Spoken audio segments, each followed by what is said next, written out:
others to tell your guests.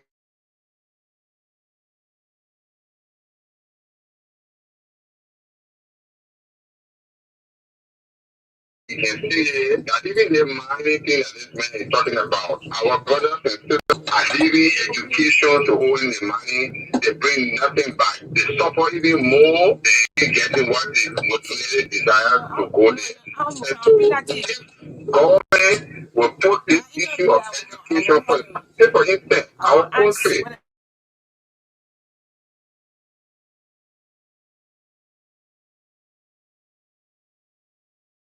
Hello. Your name? Where are you calling from? I'm calling from the Oro, the You think a very good campaign? Why should we have free visa for Liberians? On just listening to the radio, I'm so happy he shouldn't just be in the state. Let him come back and seek the signature of Liberian. Then he would know that even if today, it will be empty. I'm officially in bad person. I'm speaking to you. Some are always seeking even the charity organization that will go up there and then maybe something can happen by the grace of God that people, people can help us. What do we do? Who was stronger, Joseph or Samson? Let's find out. First of all, Samson had strength of body, but Joseph had strength of character. Samson impressed men, just like he did you today, but Joseph impressed God. See, he didn't impress you when you looked at him, but he impressed God. Samson lost his position and his vision. Joseph died in a position of power and prestige. He was the prime minister of Egypt. I guess the difference is that Samson had charisma, but Joseph had character. And this is what's wrong with our leadership today. We got so many impressive people, charismatic people, people who please men, who impress humans by their looks and their dress, the way they teach, the way they talk, how they communicate. We're so impressed by them. And yet, some of the most amazing people don't impress us. This is what I want to talk about today. I've discovered that when I studied these two men, Samson's number one problem was compromise. He surrendered his values, his commitment, his decency to the lust of the flesh. Joseph's number one word is conviction. Both words start with C, but they're very opposite to each other. Compromise versus conviction. Their clothes. Okay? One of them lost his clothes to a woman. She took it off. The other one took his clothes off himself and ran. My question is, who's undressing you? How many leaders in the city, especially the pastors and preachers, who are disgracing God? Politicians disgracing God. Business leaders disgracing their families because of a lack of character. And some of you are here today because God has given you one last warning. Leadership without character. This is how a man looks when he doesn't have character. Broken, blinded. His strength means nothing. All that muscle is useless without vision. The greatest power that a leader possesses is not his physical strength. It's his character. There are 7 lessons I learned from Sam and Joe. You want to write down? First lesson I learned from Sam and Joe is that character is more important than power. What did I say? Write that down. I want every leader taking notes, because this is going to save your life the next 5 years. Secondly, I learned that character is more important than strength. Character is more important than strength. What did I say? Thirdly, I learned from Sam and Joe that power is more important than position. And I'm talking about the position, the power of character. It's more important than position. No matter how high you rise, the power of your character is all you got to keep you there. And number 4, character is more important than vision. You got a vision for your life, a vision for your ministry, a vision for your business, a vision for the future. I don't care. Your character is the only safety you have to protect your vision. And number 5, character is more important than pleasure. Samson surrendered to pleasure. Joseph ran for his conviction. And number 6, character is more important than charisma. Don't be impressed by people, how good they preach, how many sick people they get healed. I don't care if they raise the dead. I still don't trust you. Jesus said, many shall say unto me, did we not cast out demons in your name, not heal the sick in your name, not raise the dead in your name? And I will say to them, I never knew you. Not even miracles qualify to be accepted by Jesus. And number 7, write it down, character is more important than wealth. People pursue wealth like Samson, wanted to associate with sophisticated people like Delilah, who's a queen. He wanted to be in the courts of wealth. Joseph ran from wealth and went to prison for the sake of his character. Sometimes your character may cause you to go to prison, but I promise you, character will deliver you from prison as well. So I guess our question today we got to deal with is, where are the leaders with character? This is why religious leaders are falling all around us. Many of them you know well. They used to be great, and now you see them in the food store and no one talks to them. Their families are ashamed. Their children have turned back from God because their character failed. I am here ready to talk to you about the priority of character. We must bring character back where it belongs. A couple comments about character that may surprise you. Number one, the first thing God gave mankind was character. I'm going to prove that today. The first thing God gave man was character, not power, not even dominion. And I love how we love dominion. You know, nothing wrong with that. Everybody wants dominion. But believe me, God did not give us dominion first. He gave us character. Secondly, character is the most important principle in all of life. Now, I'm making these statements emphatically, but it took me over 40 years to make these statements because I've seen so many things that we pursue, and they're not important. The most important principle in life is character. And thirdly, the most important possession of all leaders is character. That includes the parent, and the pastor, and the politician, and the priest, even the pope. Without character, even the Pope could fall. Nobody is exempt when it comes to character. And this we must get back to. It is the number one concern of God. It's character. Let me take it a step further. Let's talk about where character really began. The original purpose of God required character. What was God's original purpose for mankind? I'm going to give you a summary of God's purpose. Number one, the original purpose of God was to extend his invisible kingdom of heaven to the visible physical earth. Write that down. If someone were to ask you what was in God's mind when God created mankind, and why did God create this planet around this beautiful sun that we have and 9 planets, why did God create the universe? What was on his mind?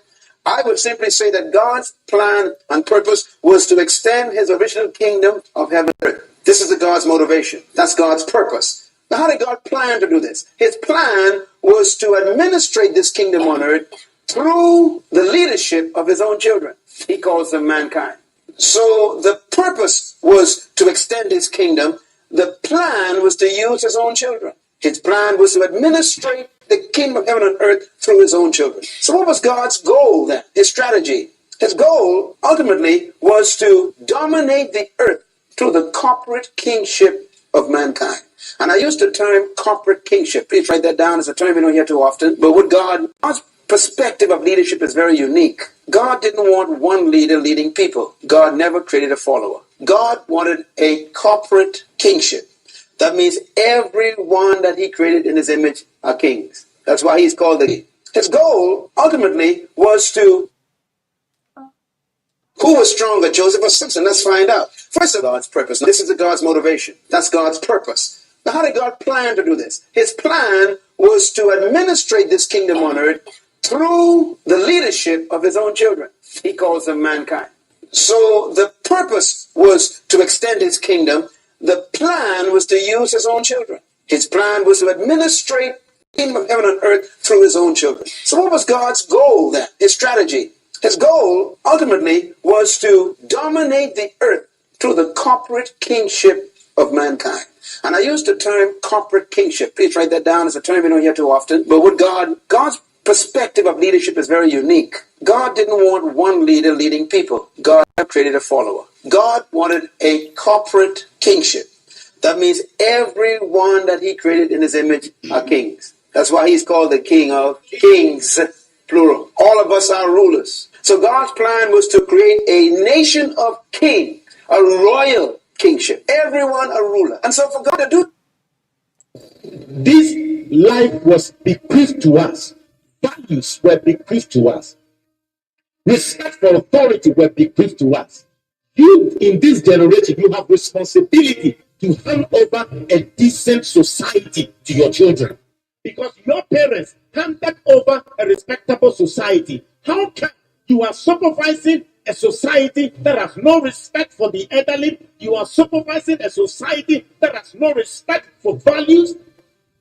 What kind of the next generation of parents are we going to have?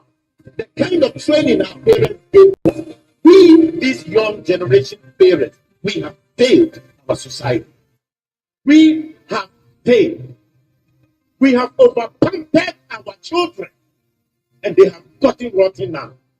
They believe in that time that a good name is better than riches. But unfortunately, this generation, you now believe that riches is better than a good name. Where did you learn this from? Where did you get that spirit from? Where did you get this attitude from? That was not what your parents taught you. Why are you teaching your children? Now put money ahead of a good name. And it is because of this corruption has eaten our society. Everybody is looking for money, regardless of where you get it and how you get it. Where did you learn these things from? This generation of people 40 years to 75, you have failed your children. You have failed your grandchildren.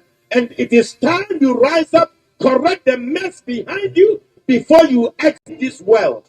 Your parents and my parents at that time will ensure that you go to school. They will arrange to get an extra teacher. But there is no way my parent and your parent would find a way to buy a question paper and for me to study. There is no way my parents and your parents never do that. But how come you have been doing that? You go behind the scene, you buy question papers for your children and they get an A+ and you celebrate them. You are teaching your children how to do evil and corrupt society. This generation is responsible for the mess we are in.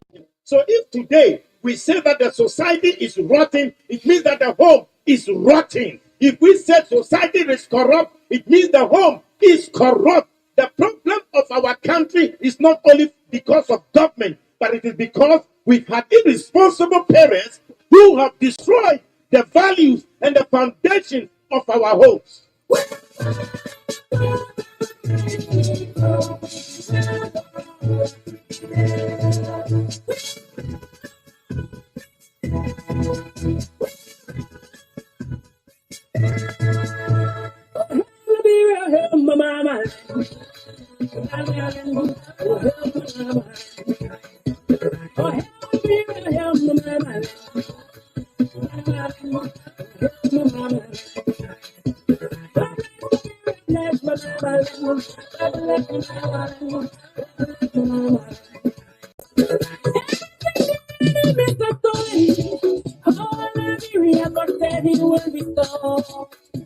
Your pride, your dignity, even your resources, just that He will restore.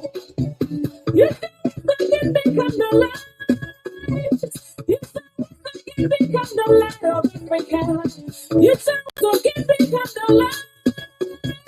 You can become the light of Africa. You show me the road of your land, the road of your land, the road of your land. Hey, you show me the road of your land, the road of your land, the road of your land. Hey, and now you sing up the old land, sing up the old land, sing up the old land. Hey, I am the mama.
that we shall come forth. All our adversaries, and we shall shout at last. The Lord stand forever, the Lord stand forever. Oh, long may it flow o'er land and o'er sea. This journey flow never uphold forever. And shout for the Lord stand. Oh, heaven, All right, we're having so much fun in here this afternoon. Good afternoon, and it's good to be back here on Friday. Yes, today is Friday, man. Of course, I mean, we're going to touch our low key today, right? Yes. Because I don't want mine sitting here and discussing politics, you know. Yeah. Today is Friday. Yes. So we'll take it live, right? Yeah. All right, it's going to be back again. Good afternoon, wheresoever you are.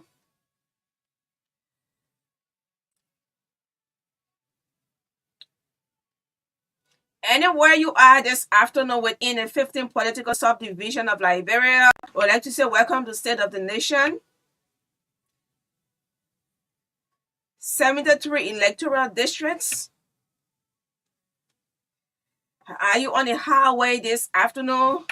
Wherever you are going or coming from, I mean, just make sure to drive safely. Those of you behind the wheels. Yes, be very careful how you drive this afternoon. Save your life and the lives of others as well.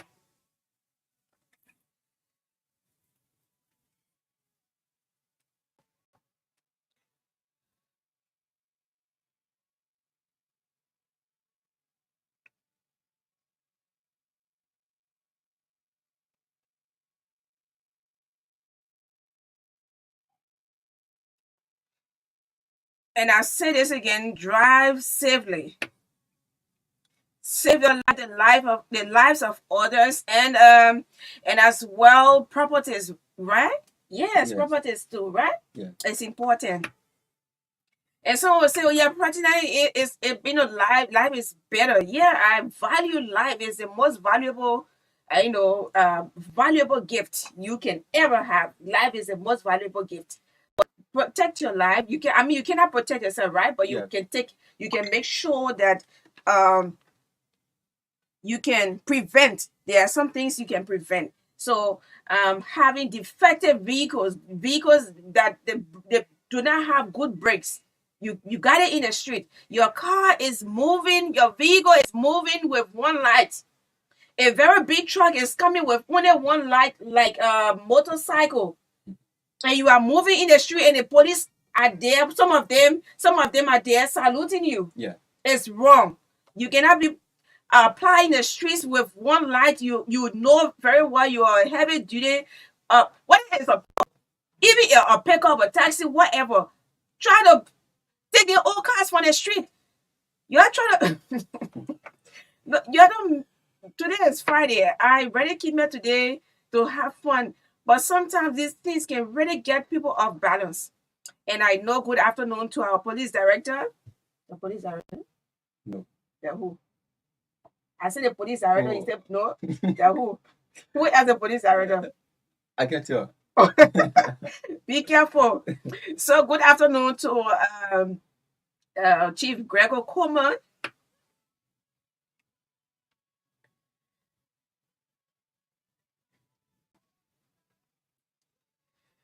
Yes, you have a lot of work to do. And I just want to flag that out this afternoon. Yes, take the defective vehicles from the street, man, please. Especially, how you call him? Ambrose Obani. Ambrose, look, that car, if we will start taking cars, defective, old car from on the street today, your car will be number one. You can't have the queen taking the queen around in that kind of car, man. Ambrose, be careful. Take that car from on the road. What do you? Yes, so on a serious note, please, road safety comes first. Observe your speed limit, and don't be like some people. They just drive carelessly. I mean, where you know you have speed breaker, you just pass over it because for whatever reason, maybe you feel too powerful and you can just move over any breaker or any speed breaker. I mean, or speed bumps. Be careful when you reach those school zones. Be careful, hospitals, in the community, right? Yeah. In the community as well. You are driving and you just drive recklessly. I've seen that so many times. We are asking you this afternoon to please drive safely. Save your life, the lives of others, and properties as well.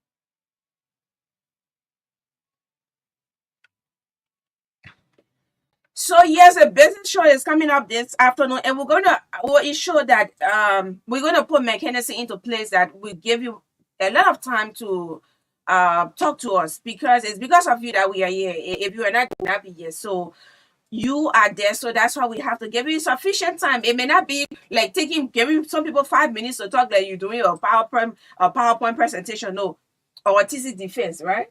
10, 15 Yeah. minutes, you just presenting, no.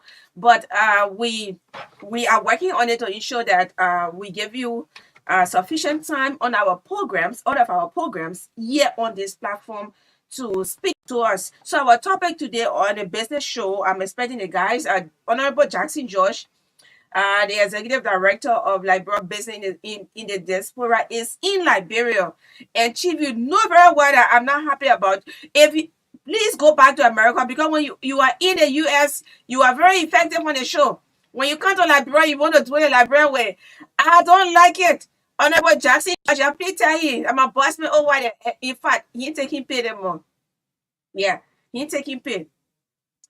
That one of my panelists, when he come from in the US, he come like, bro, he doesn't show up. Yeah, he's not really effective. Honorable Jackson George, either you come to studio or you remain where you are. I'm sending the link right now. We are going to be discussing today what we do to grow and expand micro, small, and medium businesses in Liberia. What can we do? These are things that we've been talking about on this platform. What can we do to grow businesses? Yeah, small businesses, medium, micro, to ensure that they become stronger enough to hold our economy, because they are the backbone of our economy, of course. Yeah, so we very shortly we'll have Chida team supposed to be here. Well, I'm the brand ambassador and I'm taking my little job very seriously. They probably agree with they probably agree with you. You know I brand ambassador. Only one people can call me brand ambassador, right? They call me ambassador Magdalene. Okay. Thank you. But the rest of you calling me you calling me ambassador. I get a problem with that one. But you do not want to make use of the services that I'm providing. Yeah. That's a biodigestor septic tank. Biodigestor septic tank. You're not making use of it. You're not calling me to ask me, say, how can we be able to reduce the people problem in the country here? The people issue in the country, you're not calling to even find out you're sitting now comfortable in your seat, and you don't even bother to even ask me how we can be able to, discuss the reducing of people business in the country here. You're sorry to say, I'm sorry. Just a waste. No. No. So the biodigestor septic tank is 3 feet. It's not way it's not deeper. It's not like the traditional septic tank, where it goes 6 feet or below, or even deeper than that. That affects our water. It affects our surrounding. I mean, this septic tank, the biodigester is eco-friendly. It lasts over 25 years. Longer. Yes, and if you call us, if you call Cheddar to do your work, we give you 2 years free maintenance. We'll take care of it, and I'll be there to do the groundbreaking Wow. of it. It's a That's it. groundbreaking. Cheddar. Groundbreaking. The groundbreaking ceremony, I will be there. But on a serious note, yeah, please try to make use of support Liberian businesses, and that's what we've been doing on the show for over a year. Yes, we've been doing this, and we we are strategizing to to bring on to create more content so we can have a platform where we talk with everybody, talk to anyone and stuff like that. So yes, the platform is here. Just maybe you sometimes people be waiting for us to get. If we don't get to you, maybe we have too many things on our plate, on our table. So what you have to do is to reach to us. Please reach to us and say, I want to discuss business. I want to discuss, I want to come and serve as a guest on the anti-drug show. The last time a fellow came to the station, he asked for me. We had a conversation. He produces coconut. Yes, coconut. And he said, why it takes me to come on the agro segment? I said, nothing. All you have to do, come and tell us what you are doing. I mean, the country will be listening to you. And he said, okay, we exchanged contacts, and he left. I been expecting to come on.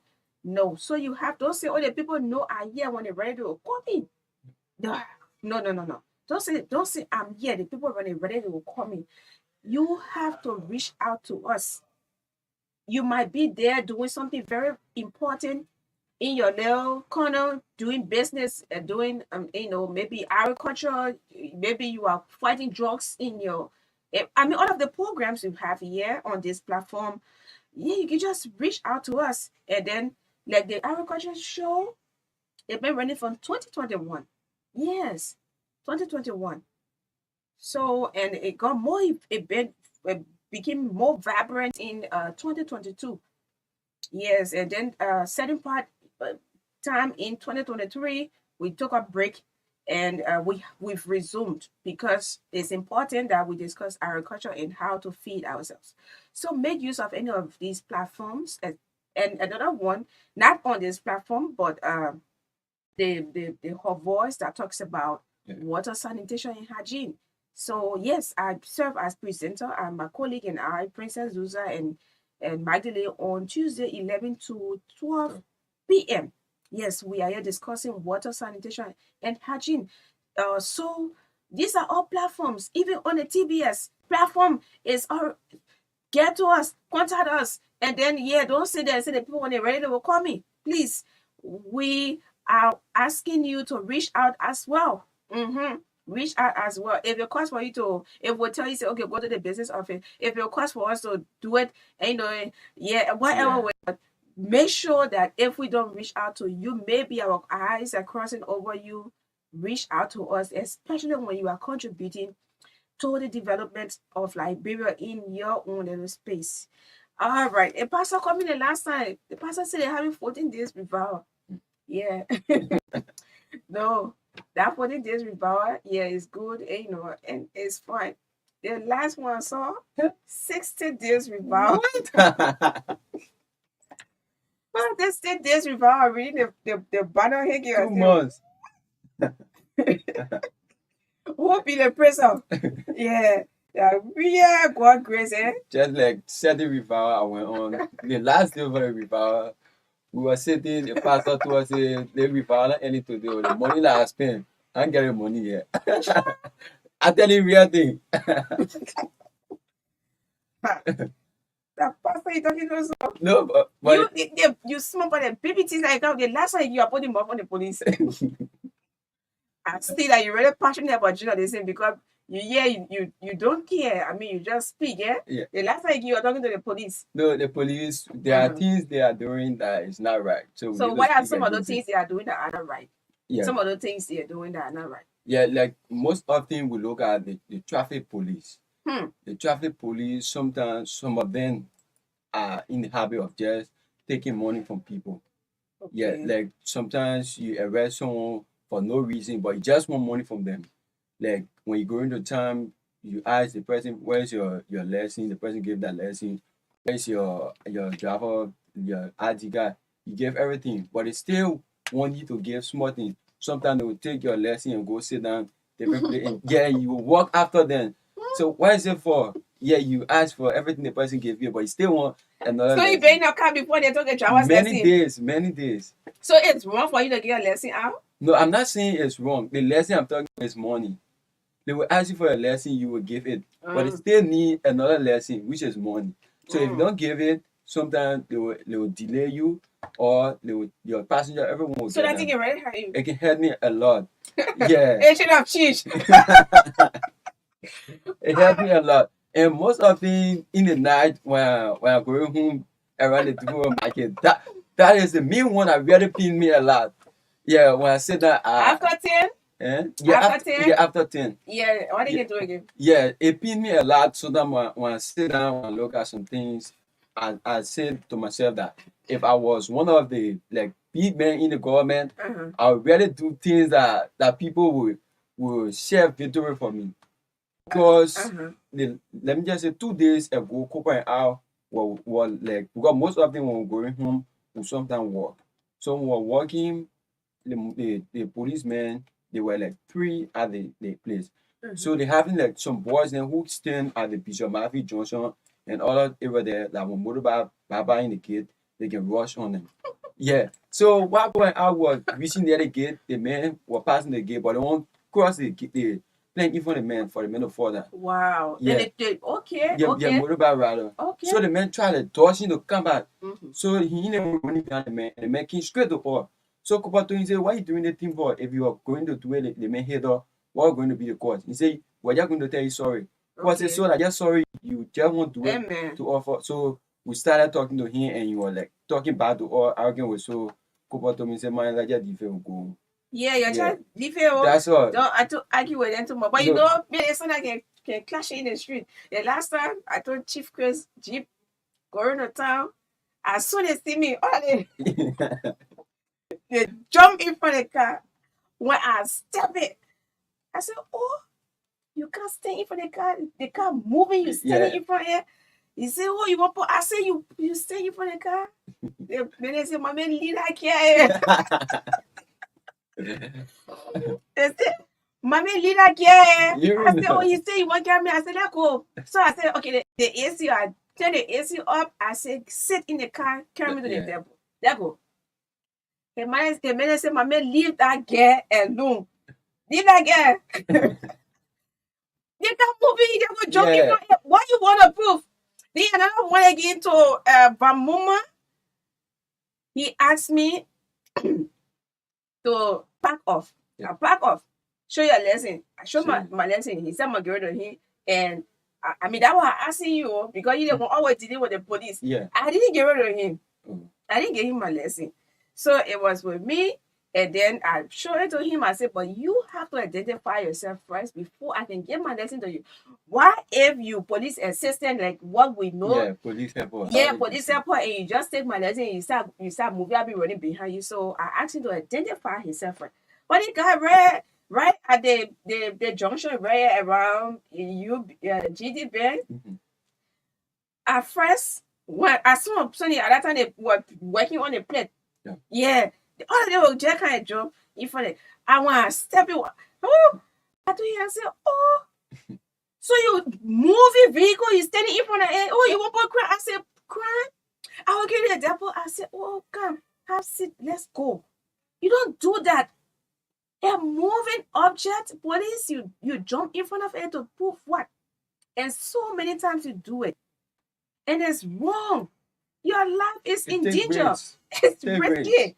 What if, I mean, the person breaks, not working correctly, they give up, the person doesn't know how to drive. Yeah. That like some of us who are professional drivers. Wow. Yeah.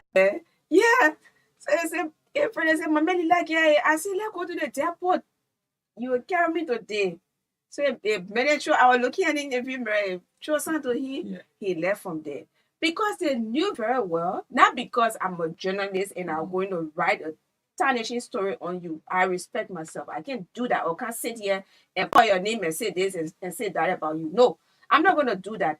The matter of fact, they all knew that he was wrong. Yeah. Because moving up, nothing happening, the guy is, I mean, and then you go and jump in front of it because you want to prove that you are a police person. So I mean, we need more trainings for our police officers, and like I don't know, we're having a discussion. I think on one platform somewhere, and then we're discussing on how we can improve on what we give to the police. Yeah, increase the salaries of the incentives for police. Yeah, not only them, but I mean the entire security apparatus. They need the police, immigration, the enforcers, the agency. LTA. No, LDEA, right? The officers, the lead officers, DEA officers, and immigration. They are all AFL. They are all very, very much important, and we have to hold them with care. We respect you. We salute you this afternoon, and you are after our heart. We love you, and we want you to be the very best because you play a vital role in our society. So Orange remains Liberia's best GSM company. Princess, and then Princess, but Inja, how you doing? Yeah, Miss Puludu, how you doing, Inja? Inja, if you're listening to me right now, please drop something in the chat room. Yeah, Princess and Angel. We can call her our princess Angel. Angel, how you doing? All right, so this one is coming from Orange, Liberia. Crazy weekend, crazy weekend, crazy weekend. Just $1 and you get 2 gigabytes. 2 gigabytes. Yeah. Just $1. $1 cut. Yes, $1 just for one day. So you can have, enough data to download. Those of you who are working and you have to download huge documents. So all you have to do is to dial *35# and then *144#. You will get what you will get a bundle for this weekend. It's crazy weekend. Enjoy your weekend this afternoon. Let it start right now. Yes, let it start right now. Yeah. Let it start right now.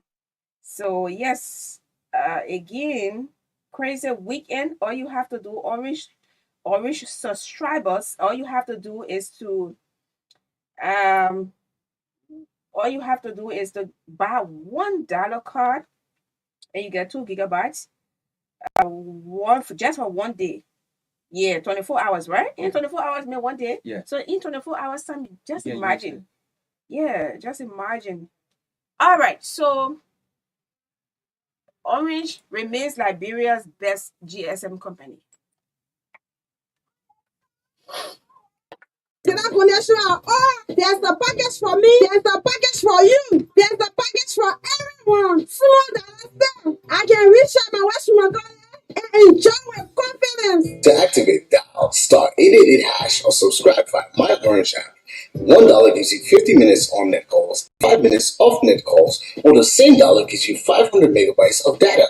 Valid 24 hours. Enjoy using the best mobile network, certified by Ookla second time in a row. Visit our website www.orange.com.lr or call 111 for more information. Brings you closer to what matters. Orange. Raptor, fast speed internet, and 4-hour data pack. I have no excuse to not get one Raptor in my house. Yeah, let me run now to put that for me and the family. Get your home internet router from any Orange store or POS around the country and enjoy football data packs that start from $9 for 10 gigabytes valid 30 days to $59 for 125 gigabytes valid 30 days. There's a pack for everyone. Enjoy using brings you closer to what matters. Orange. My man, life just got so much better for me, man. Wow. What happened? I now have a choice to do anything I want to do in one bundle. We speaking in core, tabulating simple English. Orange has created a bigger and better all-in-one bundle for everyone. I can get data, local call, international calls, SMS, everything in one bundle, my man. This is starting too. Good to be you, Joe. My man, the thing is indeed really come true. A bundle that has more boosts. Orange Fusion Bundle. Enjoy a mixture of unlimited calls, unlimited SMS, and up to 52,000 megabytes of data from 50 cents to $50 for daily, weekly, and monthly packages. Dial star 888 hash to subscribe. Visit our website on www.orange.com.lr or call 111 for more details. It's all about what matters to you. Orange. No need to spend plenty of money on traditional septic tank that has lot of different challenges. Biodigester septic tank is the best modern solution for all waste management. One biodigester septic tank can serve you for more than 25 years with no problem. Cheddar Construction Company of Africa Incorporated also gave 1 to 2 years period of free maintenance. Additional services include building construction, electrical wiring, plumbing, POPCD and sculpture, and many others. For more details, visit Cheddar office at Covenant Builders Campus, Vocal Mission, Peaceville, Liberia, or call 0776 454130, 0776 454130, or 080984569. Or you can visit our Facebook.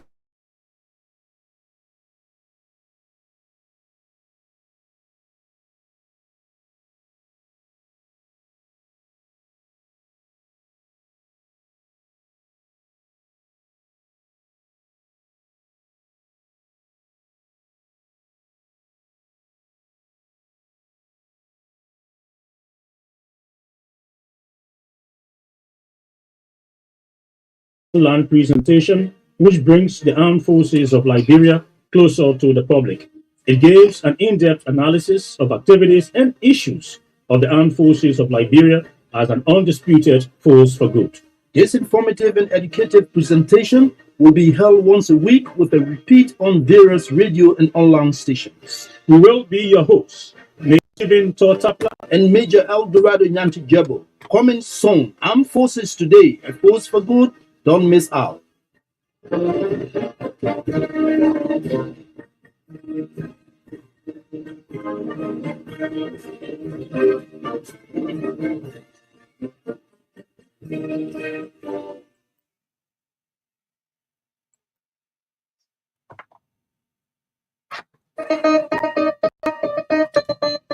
Are you a leader of a local NGO, private sector company, or influential organization working towards positive change? USAID wants to know about your impact. Visit USAID Liberia on Facebook to take a brief survey.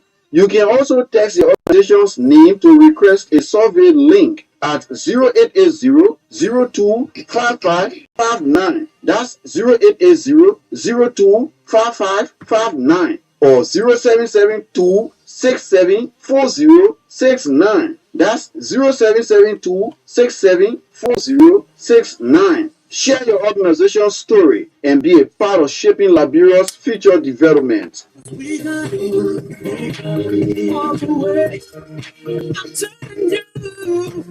cannot stop me, 'cause I'm getting stronger. No need to spend plenty of money on traditional septic tank that has lot of different challenges. Biodigester septic tank is the best modern solution for all waste management. One biodigester septic tank can serve you for more than 25 years with no problem. Cheddar Construction Company of Africa Incorporated also gave 1 to 2 years period of free maintenance. Additional services include building construction, electrical wiring, plumbing, POP ceiling and structure, and many others. For more details, visit CHEDAP office at Covenant Builders Campus, Vocal Mission, Kingsville, Liberia, or call 0776 454130, 0776 454130, or 080984569. Or you can visit our Facebook page, Cheddar Construction Company of Africa Incorporated. Cheddar, your trusted partner for all construction needs. Okay, a trusted partner for all construction needs. That's Cheddar Construction Company. All right. So where is Honorable James Tonola? Yes, Chief. I'll be getting to you soon. Yes, you were accredited to run as a university, and I'll be placing a call to you soon. So please, Chief, please position yourself. All right. Where is Madam Ade, Patricia Ade? The last time I interviewed her was in 2022. And let's listen to this soundbite. When you know Madam Ade, please tell her, say Magdalene is looking for her. And she needs to come back here. Yes, Madam Ade, Patricia Ade, Patricia Ade, Patricia Ade. I interviewed you in 2022. Where are you, Mama? Yes, we want to drink from your cup of knowledge. You are a wise woman. Yes, the last time I sat on your teaching, it was a wonderful time at an event. Where are you, Madam Patricia Ade? I think the best person to ask is Pastor Anita Sayambi. Pastor Anita Yambi, where is Madam Patricia Ade? Listen to her. Humble enough to learn. It's only in Africa that we don't have professional development, but in other parts of the world we have professional development. I have spent a lot of money learning this craft because I love teaching. I love it's my passion, it's my purpose. Listen, if you were a Christian and you're looking for what to do, pray. The Lord will point you to the purpose for which you're on earth. When I'm talking about education, I smile. A friend of mine made a comment. I say it's because I'm very passionate about teaching. Otherwise, from 1987, come on. It's because you did not know the other ways. Look, I was in a graduation last week, parents, teachers, lots of people, and I used a skill. I used a strategy that I got everybody's attention. It's as simple as saying, all eyes on me, and your hearers respond, all eyes on you. You have children in the class, come now, repeating this, you have everybody's attention. Don't even say that this is Liberia, because Liberian children are the same as the children in Ghana, America, everywhere. There are strategies you can, and just so you know, you're forgiven. A teacher should appear okay. What I may call modest is not what you will call modest. So a teacher should be modest. There are some basic common sense things that all of us know. A teacher cannot wear like 10 top to your classroom because it will be a distraction to your children. You cannot wear very, very high heel to your classroom. It will be a distraction to your children. So you appear decent. Whatever, every school, every country, every Ministry of Education has guidelines for how a should appear. In some countries, teachers wear uniform. So if you have to wear uniform, you wear uniform. Your hair is well done. Your mouth is okay. Your armpit is clean. These are what I look for. Yeah, your mouth. Your mouth is so important. Your armpit, your body, the smell on your body. Because you're a role model to children. You're a role model. Even if you teach in the university, you have people looking up to you. And teachers, we stand over people. We stand.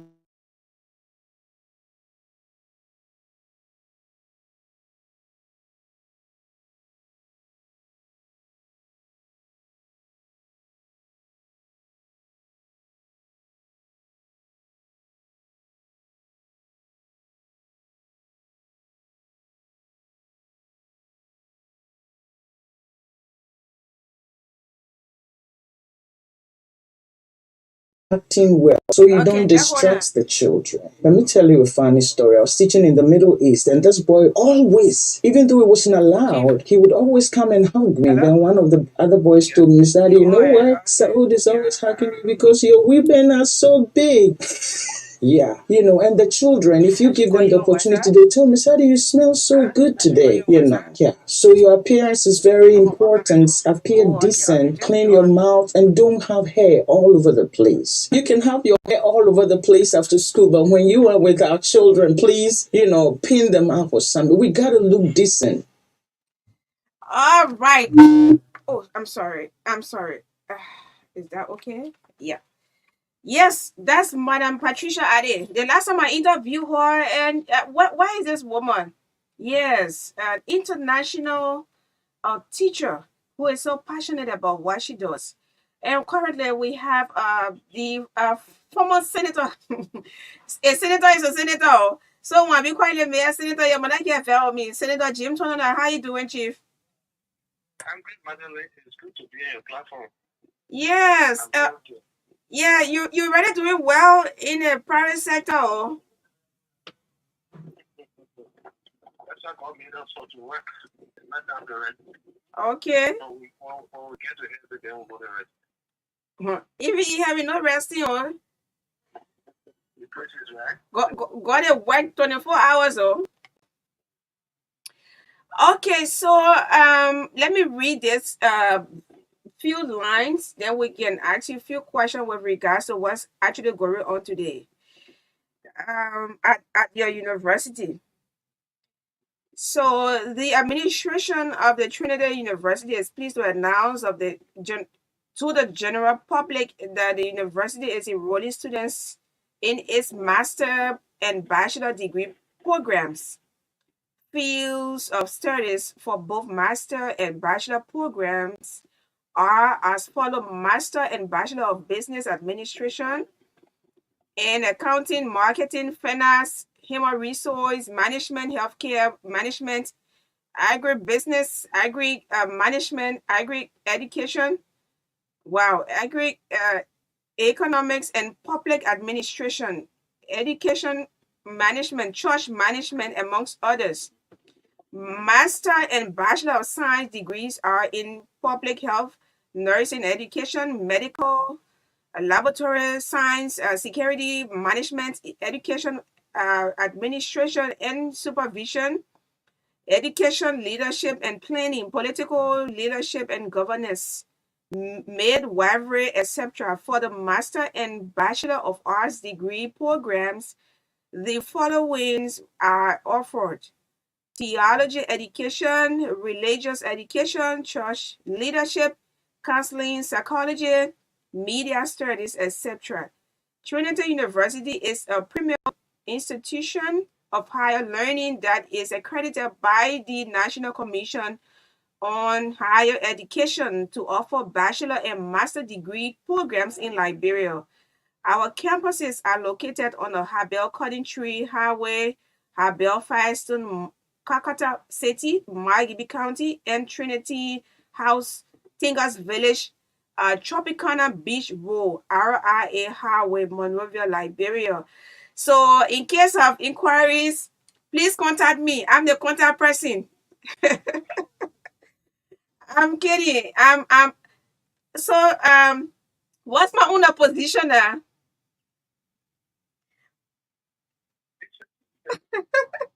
You said? All right. You said what? Media relations. I received my letter and I see my name on the website on the I should say e-marshal. No, not e-marshal. I see my name on your website here. You need to get my letter and everything so I can know myself to have been appointed. Website. All right. So, Chief, tell me what's going on today. Well, Madeline, I want to say thanks for the platform. Thanks for putting us through to be able to speak to the public as it relates to the Trinity University. Okay. The Trinity University is an institution of higher learning that was first established in Habel after a realization that the group of tertiary educated people were very low. Okay. And so we started that process. We started from certificate to diploma, from diploma to associate degree, associate with a bachelor. Then the commission, and we worked along with the commission all through. And then recent times in November, the commission was able to lessen us to be able to offer masters in our program. Okay. Today we are in Kakata through the advice of the commission, and we also have an office campus in Monrovia at Ingalls Village. We had the launch of the master's program on Saturday, and today we are unveiling the professors of the master's program to the master's students as we speak. Out of the 30 that are starting, they come from Ghana. Wow. They also come from Kakata, they come from Abdel, and they come from Monrovia. Hmm. They come from Monrovia. Yeah, so, but we are an exception. An exception is that our tuitions are very affordable, and we encourage the cost that is attached to that. And so just imagine for a credit hour, our students are paying $25 per credit hour, as opposed to $75, $100, and $150. The reason is that in most cases, the work areas are always affected. And it's not only for city people, for everyone. And so our presence here is making a difference. So at the camp of the Trinity University in Capella, we are showcasing the professors for the professors to interact with the students so that the students can get to know who are teaching them. One of the things commitments that we have made is that no master's degree is going to teach on the master's degree level. All to doctorate. Unfortunately for us, we have 12 and 8 presently. Yeah, 8 is present. 8 of them are presently on the campus now, and I'm getting ready now to join them so that we can start the program. Okay. All right. So, are you commissioning your lecturers today?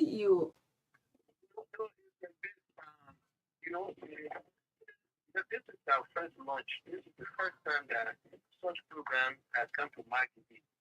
And so what we do is that because our professors come from different backgrounds, and some of them come from the ECOWAS countries, Nigeria, Ghana, and we even trying to get some of them from Australia.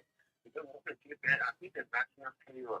So we are engaging intellectual dialogue where the instructors introduce themselves and tell the courses that they are teaching, their experiences and the rest of it, so that the students can be aware who they are dealing with and who how to contact who and who to contact who. And that's how basically we are doing today. So they have an interaction to engage them about who they are and how they can get to know them, and they will be putting forth. The professor will be putting forth their thoughts about how they run their program. So it's this engagement that we are doing with them today before we start classes. Okay. So again, classes commence when? No, today is the first day. So we started classes today, but we started first with this program. And classes run 2 times a week, Fridays and Saturdays. Friday, 2 courses from 3 o'clock to 5 o'clock. Then Saturday, from 3 o'clock to 6 o'clock.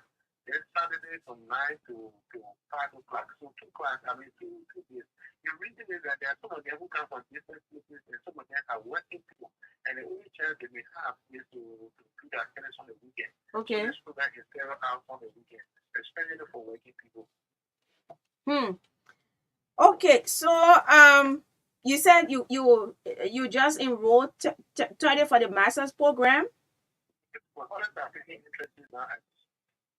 Wow. Okay, so yes, we're about to take leave of you. Is there anything that you want to tell the public before we take leave? I want to first thank you for the platform you've given us.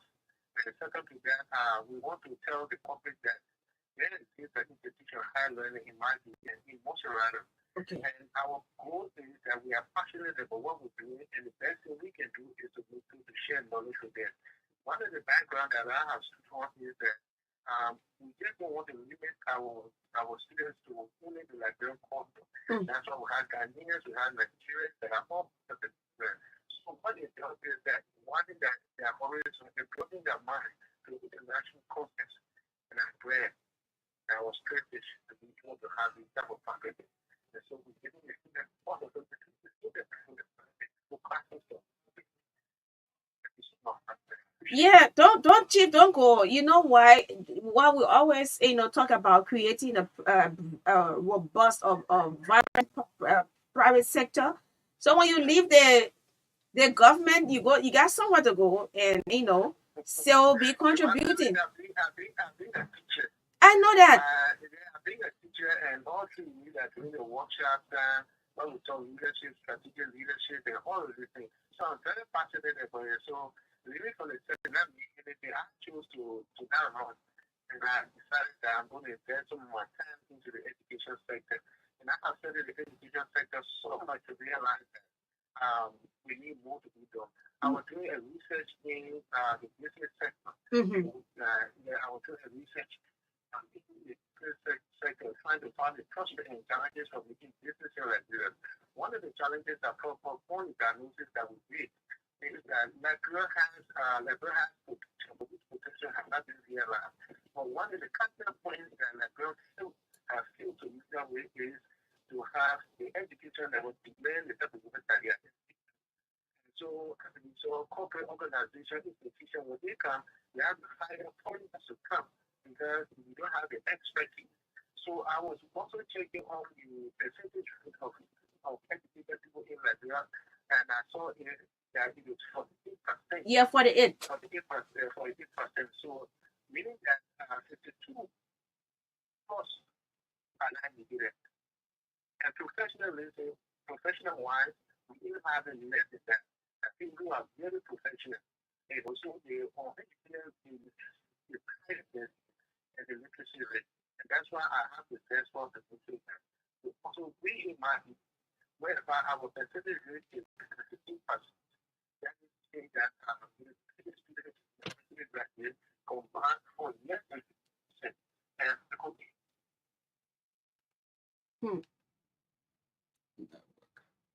Yeah. Let me see. Chief, let me.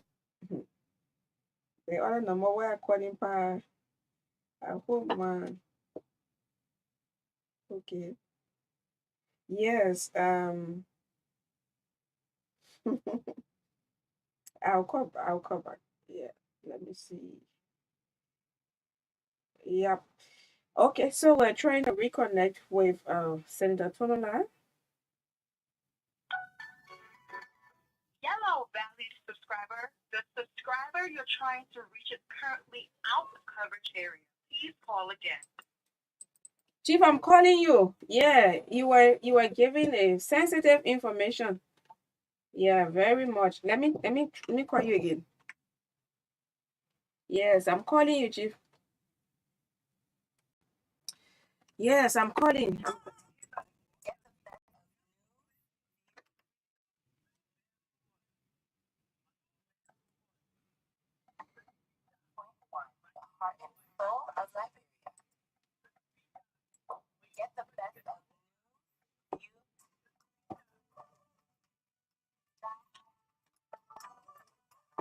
Okay, Chief, you there?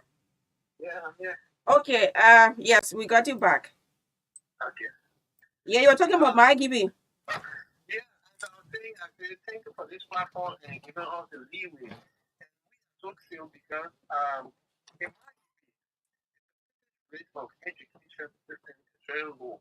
But it doesn't mean that they're not educated people.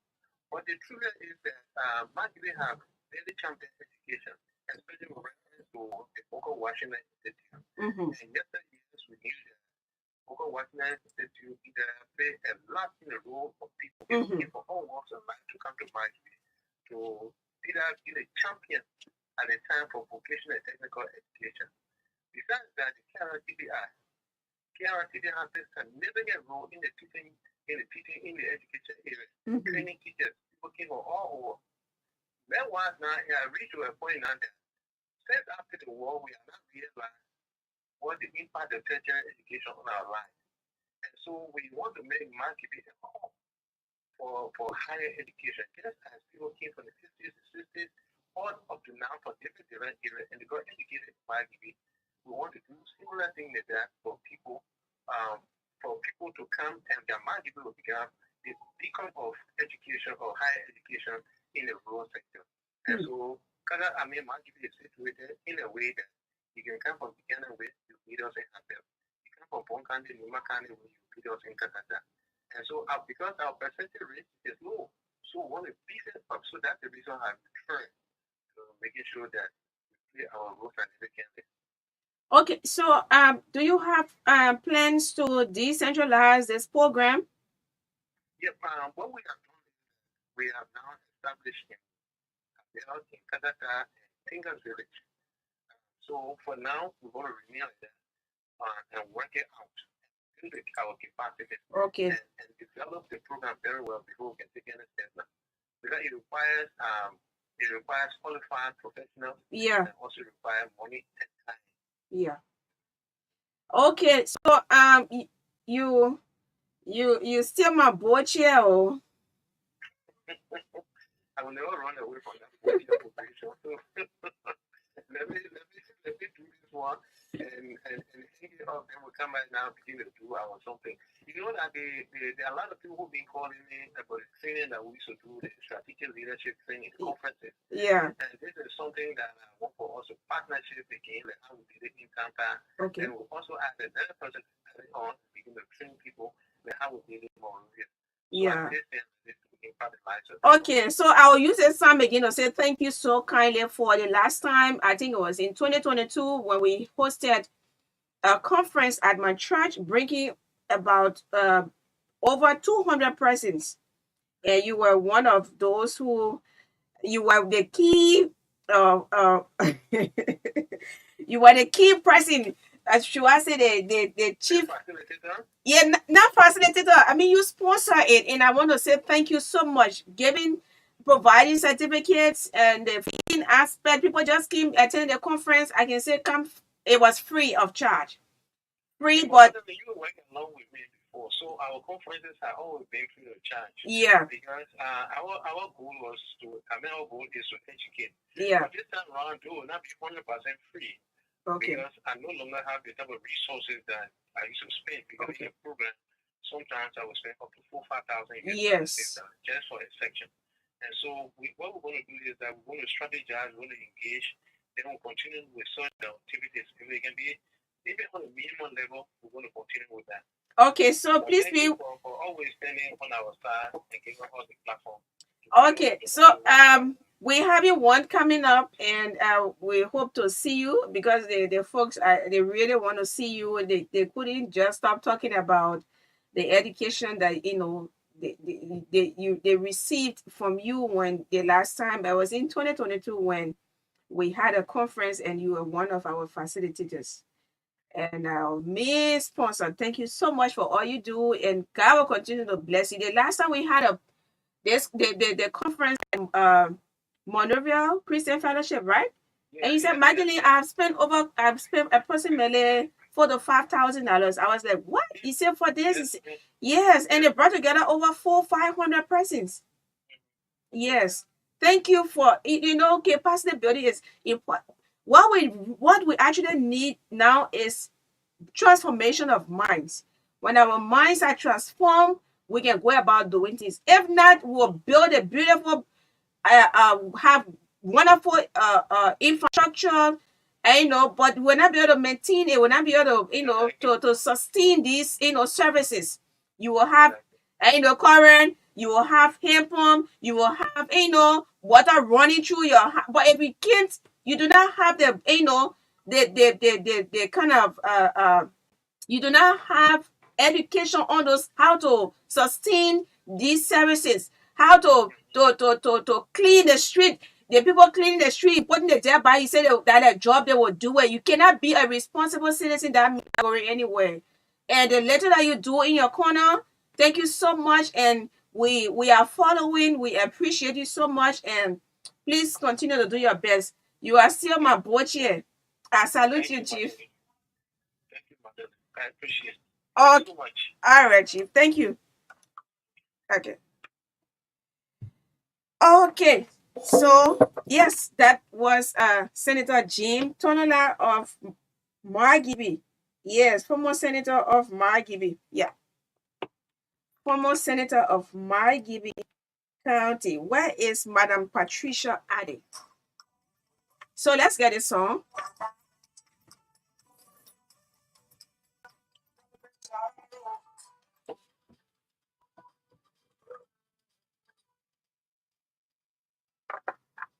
Lord, I just wanna thank you. How could I ever repay? Oh, Jesus, you're taking the pains away from me, and you're giving me victory. Yeah. Everywhere I go, blessings follow. Everything I do, favor follow. Things are coming to my right hand. I'm going higher by the grace of God. Oh, oil on my head, oil on my head. Increase in my head, increase in my head. Speed on my feet, speed on my feet. Everywhere I go, everywhere I go. Oil on my head, I need to go for head. Increase in my head, increase in my head. Speed on my feet, speed on my feet. Everywhere I go. Tree planted by the rivers of waters, but it's free. Oh, I'm going upward, upward and forward and I am. Everywhere I go, people follow me. Chai. Hey, so this song, the graduates of the Musa Benedict School of Professional Journalism, they are practicing how to stir up the whole area that day. Wow. So it's coming up. It's coming up. Our calendar of events. Thanksgiving service is on April 14. At the Prayer Move Mountain Ministries Incorporated up right here. You are invited. Come with at our graduates. You can bring your friends and family as well.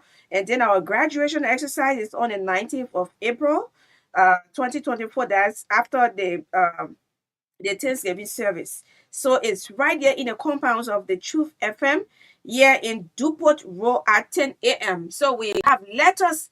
So much we've been doing a lot of work in recent time. We're going to be dispatching those letters to we're going to be honoring some of our, those who are actually making impact. We're not honoring because we want you to bring envelope. No. Why you say you know? Which one you know? Yeah. We honor you because yes. the work you did. You have done, right? Yes. Those you work. So we'll send a letter. If we cannot reach to you, we'll send it to your WhatsApp and please honor it. Please be here. Please be here. So hats off to the CEO of the Renaissance Communications Incorporated. Go on my page and see how, yes, this school of professional journalism, the Musa Benedict School of Professional Journalism, is named in honor of someone, though not a journalist, but has greatly contributed to the media growth in Liberia. And through the establishment of the Renaissance Communications Incorporated, that's Truth FM and Real TV, both of which have produced outstanding media practitioners who are still serving today. This institution is owned and operated by veteran journalist Christopher said, Chief, where are you? There may be somewhere preaching about Easter again. So our intent is to train students into professional media personnel and readying them to serve their country. This 9-month program is an introduction to journalism. So when you graduate from here, now don't say, "Oh, I'm professional." No. You know, You go to the practical. yeah, you have no. Apart from the practical, you have to go beyond. go beyond. That's the word there. So setting a basis for our students. Okay, setting the basis for our students as they pursue higher education. We invite the public to our second graduation. Yes, to our second graduation. All the text messages will not give me will not give me time. We invite the public to our second graduation program. Yes, our second graduation program. So yes, this coming week will read out the names of our students. I mean the 9 months program they were on, and I mean it was wonderful. Yes, they're not They are not veteran now, but they are on the path. They have been introduced to journalism, and the basis of journalism, and that's awesome. So this one is going out to you. Congratulations to every one of you, and let's dance to this one.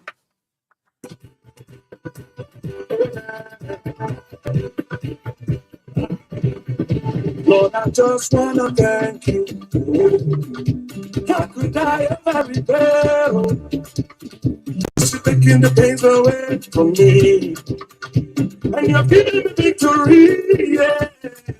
Everywhere I go, blessings follow. Everything I do, favor follow. Things are coming to my right. I'm going higher by the grace of God. Oh, oil on my head, oil on my head, increase in my head, increase in my head. Yes, to the Primal Mountain Senior Choir. This is one of your favorites, man. One of your favorite songs. Marita Sakoma, how you doing?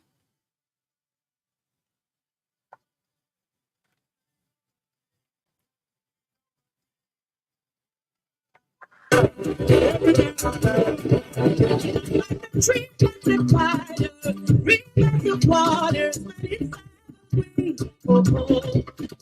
I'm going upward, upward and forward, forward and by. Everywhere I go, favor follow me, child. Everything I do, increase plenty. Increase in abundance. Those of you who have signed up for the upcoming program, I mean the next phase of the cycle 3, we ask you to come join us to form part of the program. The planning, I can't do it all alone. Last year I didn't do it all alone, but I was very pressed. The workload was so. I just want to, you want you to come. Let's plan together and ensure that the program becomes a success. Or to our alumni who want to say come, we will have a special time. We'll put it in the chat room. Come, let's get together, get the place prepared, because our wonderful guests are going to be coming. We're going to be honoring people as well. Our graduates, their friends and family are going to be here.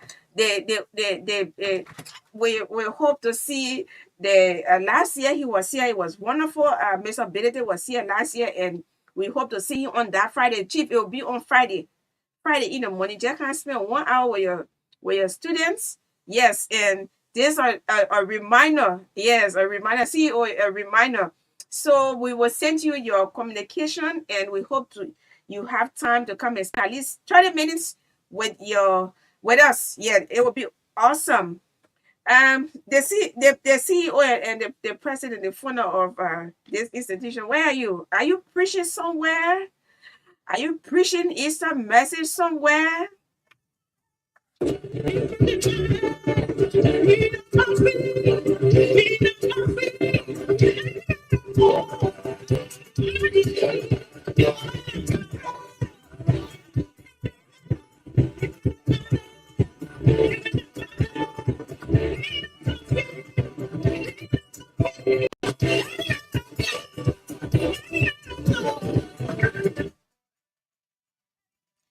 Hey, to Faith Dennis of the police, Faith, please send me the invitation so I can read it here. Say you are invited to my graduation. Your invitation is coming April 27th. What are you waiting for? You also have to be at our program too. Yeah. It's gonna be a wonderful day. Yes, it's gonna be a wonderful day. Melashi Rao, how you doing? Yeah, please tell me if you're listening. You are tell Melashi Rao to text me right now. I need it. You are tell Melashi Rao to text me right now. I want to see a message on my phone. Big brother Melashi Rao, text me right now.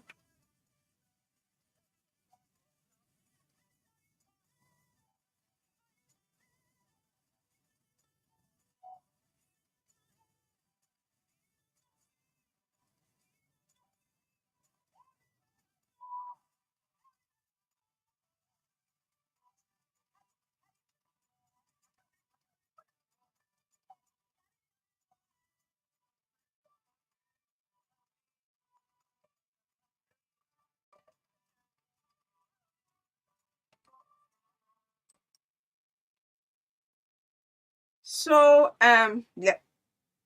yes, Cheddar Construction. So you came 5 minutes to 4. My people, they say they brain battery is sitting out of control, so we can go 2 minutes to 5. I said no problem. Uh, I got issue with Cheddar. Yeah, we are. Everything finished. Eh? What's up, Chief? How you doing?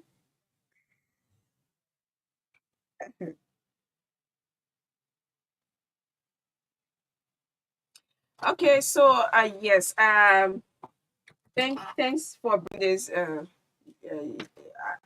I will see her. I want to say young lady.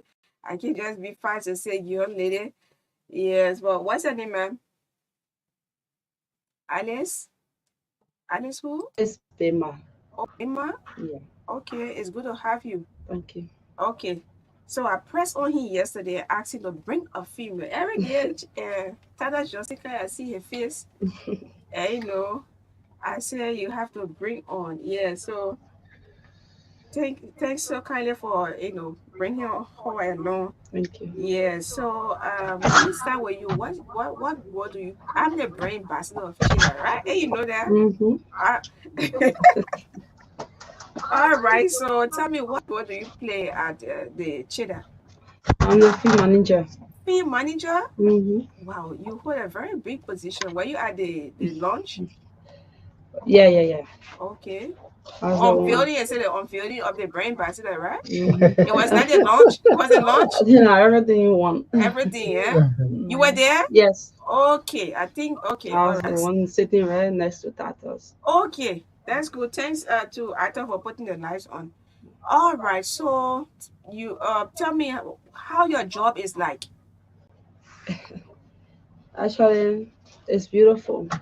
Okay. Yeah, I really enjoy myself doing it. See myself as a female moving.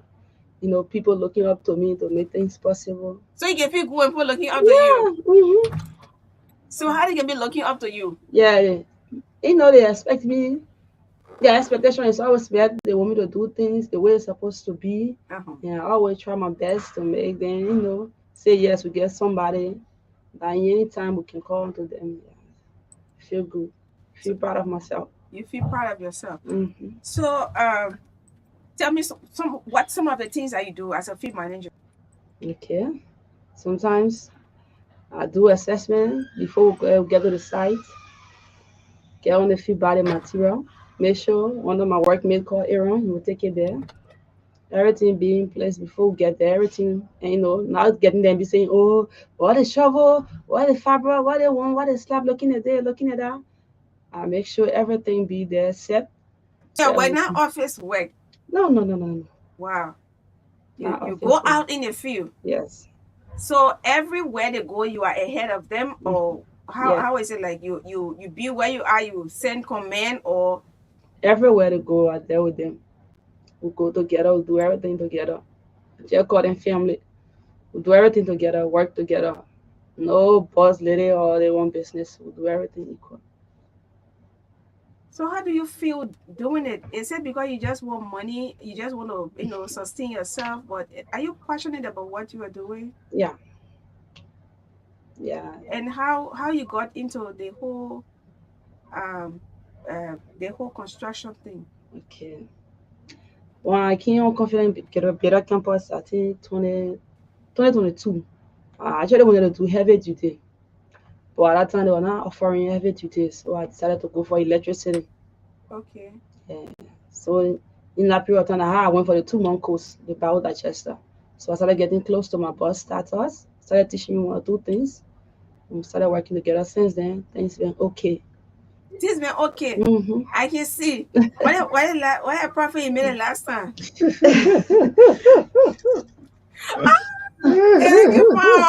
Thank you. Yeah, profit there. Mm-hmm.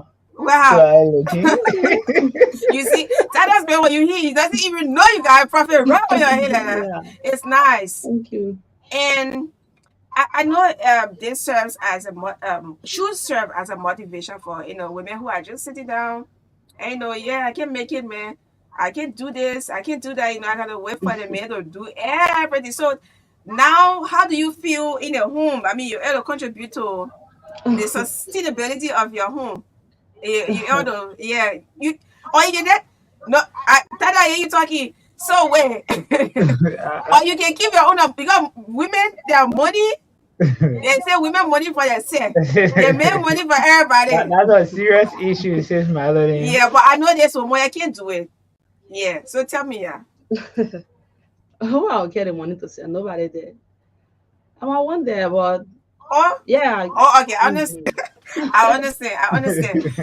Okay, Tatas. Yes, says Madeline. So yeah, I'm grateful. Alice is one of those people that we have trusted, and in fact, she was one of those first person that ever earned the position. In fact, the first female manager that we are had is Okay. her, and as a female, I mean, she has been doing extremely well. Mm-hmm. Each time, and she's sent on the field. For me, when we started newly, the whole thing is already we know the thing new, nothing much in it.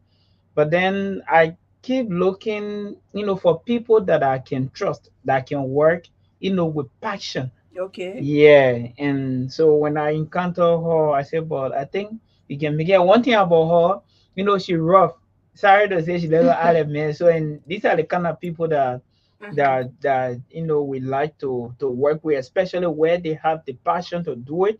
So each time you send her on the field, I mean, she will go there, the more will work. In fact, if you check on our page, the cheetah page on Facebook, you will see a lot of different videos for various of not only her, Okay. and there are a lot of female that are working along with us, and all of them are doing they are doing extremely well. So, and I think this is time, because normally for us in our area we said, anything men do, women can do the same as well. Yeah. Women can do the same. So, and this is all because she went and did vocational education. She went through the process, and right now she's staying in the school. And we think with this, in the course of time, Mhm. we all can help to contribute our quota to the building of Mama Liberia. I'm very sure of that. So, where are you working currently? The project, is there any project you're working on right now? We are completed a couple of projects recently, and we just completed assistant for four apartment. Each is 3 bedroom, around the Concord town, where you have the First Baptist Church. Right before the First Baptist Church, when you're coming from the way of Alalagoon, on the left, they have a fence right there with flowers, and we deliver one Ma Rose Maria. I mean, very calm lady, and I'm hoping that because she expressed serious interest in our work, and Okay. yeah, she really appreciated the work is completed already. And with that, there are a lot of different arrangement and consultation that are ongoing. And the field work, not every day, and yeah, not actually every day, but there are a lot of negotiation and discussion that are in the pipelines. Okay. Mhm. All right. So, anything new? Well, Any new service? Cheetah Construction will continue to to push on, because there is one saying that I've always believed, is that if you not that was said, that was quoted by Martin Luther King. I stand to be corrected. If you're not able to fly, be able to crawl. Mm-hmm. Yeah, if you're not able to crawl, maybe if you're not able to jump, maybe be able to do something. But there is one thing that is being kept constant, is that don't be static. Okay. Keep Learn, moving. keep moving, learn to be Yeah. moving. Don't keep yourself in a static position. And so, with Cheetah, there are a lot of different new things that we are added to our services. Now, what one of those new things that we are added is that we observe there are a lot of different people who just get on the field, they do people work, they turn our back. So Mm-hmm. what we telling the people now is that what we do your work, we giving you 1 year to monitor it. Okay. If anything happen, any kind of technical work we do, be it roofing, be it the plumbing work, be it the tiling, be it the bowel digester septic, we do your work, and we will have to monitor it for for the next 6 months to 1 year. That is the warranty period. The fact that the contract is agreed upon and we do your work, we have to monitor your work and make sure until the term of warranty expires. Okay. All right. So yes, we have our panelists on already. The business show coming up. Yeah, if you have the time, you can still sit. Okay. But we are discussing ways on how we can, what can we do um, to grow and expand micro, small, and medium businesses in Liberia. And Chida is also a part of small, right? Small, yeah. Small? Small. We're still small. Okay, we'll get big. We'll get big one day. Bigger. All right, so that is it. I want you to please announce the numbers. So we're not taking calls, but if you announce the numbers, I think some others will want to contact you. Okay, so Chida Construction is basically involved with the construction of bowel digester and other construction services.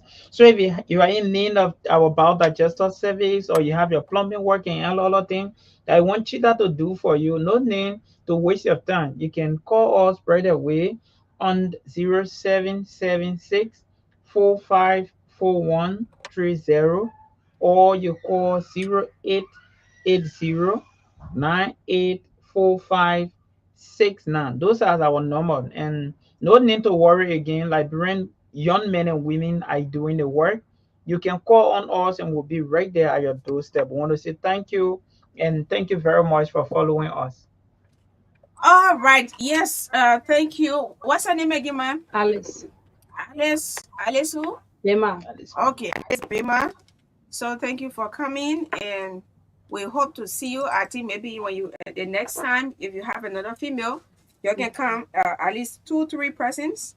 Okay. Yeah. So we want you to serve as a motivation for other women who are still sitting down and thinking they can just do it. It's not possible. They do not have the strength, and they are too beautiful. I mean, you can be too fine. You just be sitting there.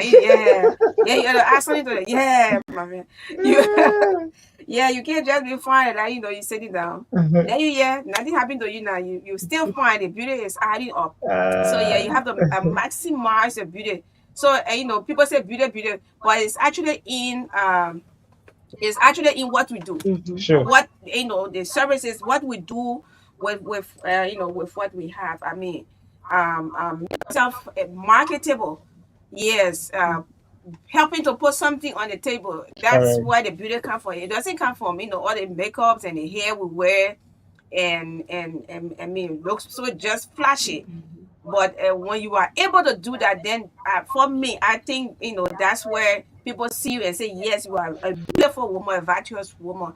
Thank you so much, Alice. And I think we should always have you and some others coming on, especially the women. Because I always see Tyler Johnson here. His face is very hard. I want to see other women coming on. Yeah. All right, Tyler, so we got to say goodbye. We have our guests on already. Thank you so much for coming. Thank you. If you want to say fine, if you do not have schedule. Okay, Pastor. Thank you. Yes, just think about it. Okay, bye.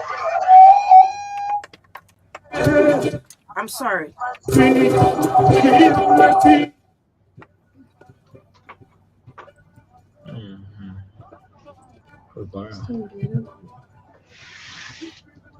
Fish.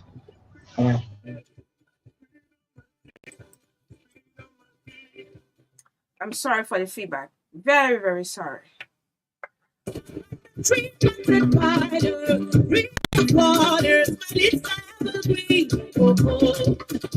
going upward and forward, everywhere I go, oh, the ED is dancing. The CEO Tyler Johnson is dancing to this one. Oh, see how he dancing. And you two dancing? Yeah. All right, so we have to go. Bobby is giving me some. Bobby? Yes, I'm here. Hello, Can Bobby? you hear me? Yes. How you doing? You see, I'm on time today. Oh. Yes. It's 10 minutes past. Yeah, you're on time considerably. Yeah, um, I'm on time. You sure they're not April good. Fool's Day extending? I know, right? Oh, so the Ravina on my side today. Very, I always need to be on my side, or else I'll be left. I'll be No, left no, alone. And I'm right on your side. okay, you're welcome. Let me tell you, Welcome. Thank you. welcome, Mr. Bobby Bobler. The both Thank of you you, so much. the both of you are in the same state. In the same state. Nah, Bobby is gone again. that man in a grown-up people state. He's coming back for you, Chief. Where is the grown-up people state? He in Alanda. Oh, I'm just that's kidding. The funny. man it's in the business people state. Okay. Yeah. Alanda in the U.S. is the only state with the highest number of black-owned businesses. I mean, those are the Okay. successful black people you find them in Atlanta. Successful Reverend, black people. Reverend, Yeah. I Reverend, because you see. see me, because I not come back, so you say you just kidding, Reverend. I heard I saw you. I got scared. No, but he said good. He said something good at the end. Successful black people. Yeah, I Yeah, see. Atlanta has a lot of successful. It's easier to succeed in Atlanta if you're black than Okay. many other cities in Why? America. Why? Just because of I don't know, maybe historically more blacks were found in the South, so they were able to possibly establish more roots here, Okay. and where you have one person succeeding, eventually other people will start coming in to join. I believe, and obviously the economic policies too. This is where Martin Luther King the second lived, Martin Luther King Jr. This Okay. was the heart of the civil rights movement. So all Okay. of these different things have contributed to making Atlanta what it is today. And I'm proud to call Georgia my home state. So Reverend is Ah. obviously jealous, I but feel that's no, okay. but now when I feel jealous right now. You call it Atlanta your home state. So where in Liberia you come Home from here? state, not home country. There's a Okay. difference. Okay. Home state. Okay. So where do you come Liberia, from? What? No. Okay. I got your point. That's why I'm asking where exactly do you come from in Liberia? in Liberia, I come Yeah. from a small community. Why you say a small community? It's called Old Road, Alright, right? okay, anyway, I understand. Right. No, No brother from Oro, man, are cool, man. hey, I was born and Eh, raised on the Old Road, but but which county you from? my family is from Grand Crew County. I see Grand why you like. Crest.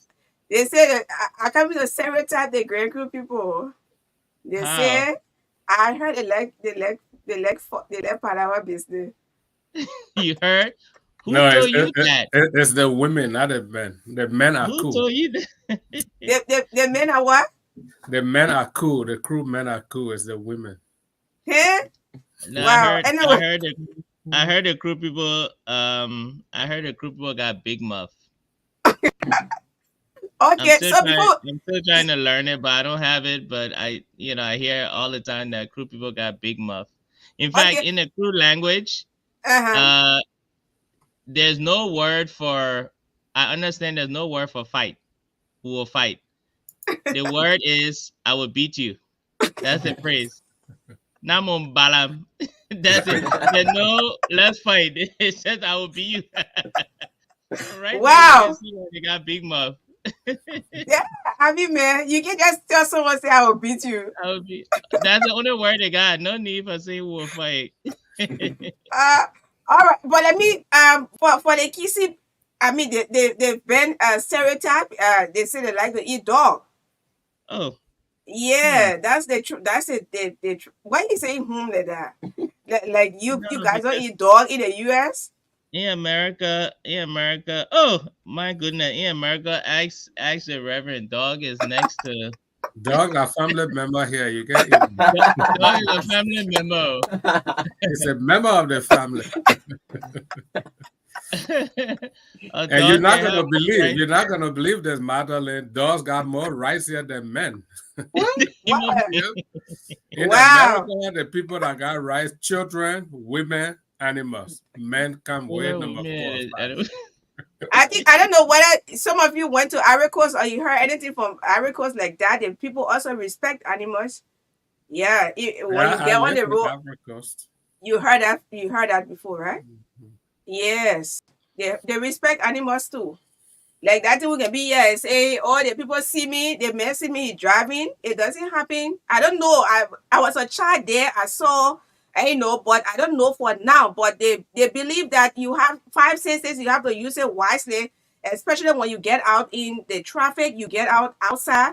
You can't see car coming, you just taking your own time like that. They prefer stopping for animals to pass. That's what I saw when I was a Oh, child there. Yeah, that's what that's you what I. mean? Yep. Yes. They will Okay. Then stop, they will slow down in Ivory Coast for yeah, and animals. that But you, the chicken, human that being, they will hit yeah, you. They say you got sense. The animal ain't know what to do. But yeah. Hey, But I don't but know look, whether that's so.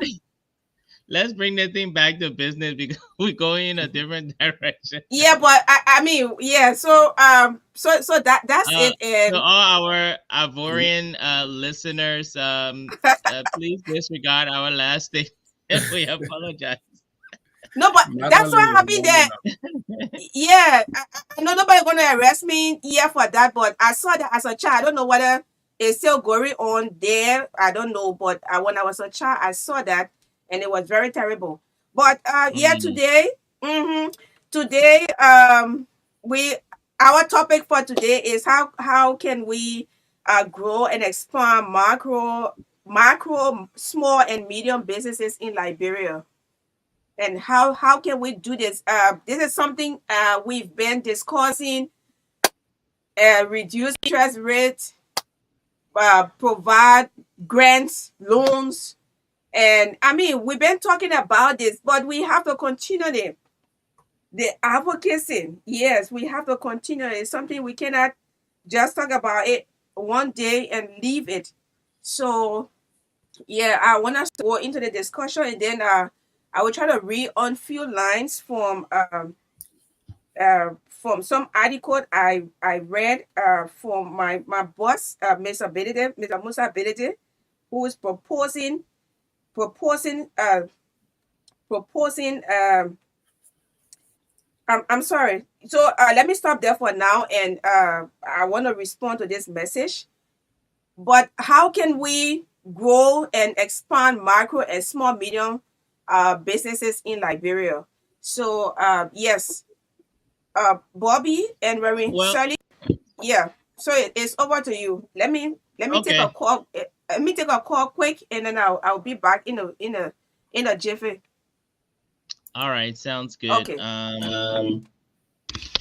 I would Well, I would first of all, I would say that. say that Oh, I'm getting an I'm getting an echo. echo. Are you Are getting an you getting an echo? echo? Yeah, I'm hearing Yeah, I'm that. hearing it. Okay. Okay. I think it's solved. Well, when you think about micro and small, I believe we're talking about the same thing. And correct me if I'm wrong, Reverend Salif. Micro. I know we talk about in economics, we talk about micro and macroeconomics. But in terms of driving small business growth in Liberia, look, I think it's gonna have to be participatory, meaning that it has to be a all hands on deck approach. Um, Small business or business is the key driver of economic growth in every country. So we really need to focus on it. I saw an article recently the commerce minister, who you and I, Reverend Saliva, are very, very familiar with, was upset that the budgetary allotment to small business in Liberia was too low for his liking. I don't know if somebody can confirm that story. I saw it in a post somebody posted up. And I believe if that statement is true, the reason for that is he knows the value that small business can play in development. In America here, small businesses are the largest employers in America. I believe the same thing can be the case in Liberia, but we have to strengthen the infrastructure. We have to show some seriousness around small business. But I'll just turn it over to Reverend Sekou Sirleaf to take it further. Thank you, Mr. Brapler, for having me. Thank you, Magdalene. And to all our listeners and viewers via Facebook or what other apps you use to watch this, TV or whatever, YouTube, we say hello to you, and we pray that you're doing great. Yeah, first of all, let's begin with what you asked about how to develop macro, small, and medium. I think I try to think about it, and I think I understand what happened. And just to be able to give it more meaning is to say, I think what the person should have done or might have wanted to do was to say, developing macro, and then in parentheses, that is the definition. So whatever in the parentheses now is defining the macro. So developing macro, then parentheses, small, medium enterprises or businesses, then that makes sense. So I think that's where they were going. So because it all means the same thing, macro enterprise. It's a very good topic. Why you say it has to be inclusive, yes, but I want to add that it has to be intentional. Yes, if that article is right, yep, then the current commerce minister has the right to be upset because he's also started from the macro enterprise level to build up his personal business to where it is today. So definitely he should be very familiar with all the hassles that come with developing a macro enterprise. So rightfully so. Now, but when it comes to Liberia, I think everything about macro enterprise is already happening. It's just that we need to take it up a notch, and we have to get intentional about it by doing some things. And so I will base all my conversation today on two words, and the two words will be effective and efficient. So we do have macro enterprise in Liberia. It's already happening, but it's not effective and it's not efficient. So what is effective and efficient? To be effective and to be efficient, what does that mean? To be effective is to find the right thing to do. And to be efficient is to find the right way to do it. So are we doing the right thing? And are we doing the right thing the right way? So that's the difference. Okay, so we cannot, macro enterprise in Liberia cannot be effective, it cannot be efficient if we're not finding the very right thing to do and we're not finding the right way to do it. So I would say to develop macro enterprise, the first thing we have to start with needs assessment. When it comes to a place like Liberia, we don't need to do very much assessment. Just walk in there. All you need is to have eyes and ears. You don't even have to be there. You just hear how the people talk, the things that people say, the suffering is already there. So we do needs assessments, feasibility, and see, okay, where are the needs by identifying those gaps. Because if we can't identify gaps within the services within Liberia, then we're not doing the right thing. So it begins with needs assessment. So once we identify the needs, we identify those gaps, which already other groups are doing. But again, like I said, we just need to do it properly. Of course, then we go into skills acquisition. If we're talking about developing macro enterprise, the people have to be skillful to do it. So what are the tools? What are the requisite skills that they have to be able to develop this macro enterprise from the scratch? Of course, after giving them the skills, they will need finances. So how do we source funding? And I think that is the biggest challenge to macro enterprise development in Liberia, the funding. And sometimes it's not like the funding, the source is not there, it's there, but we're not doing it properly. But then it doesn't end with just needs assessment, skills acquisition, and funding, sourcing funding.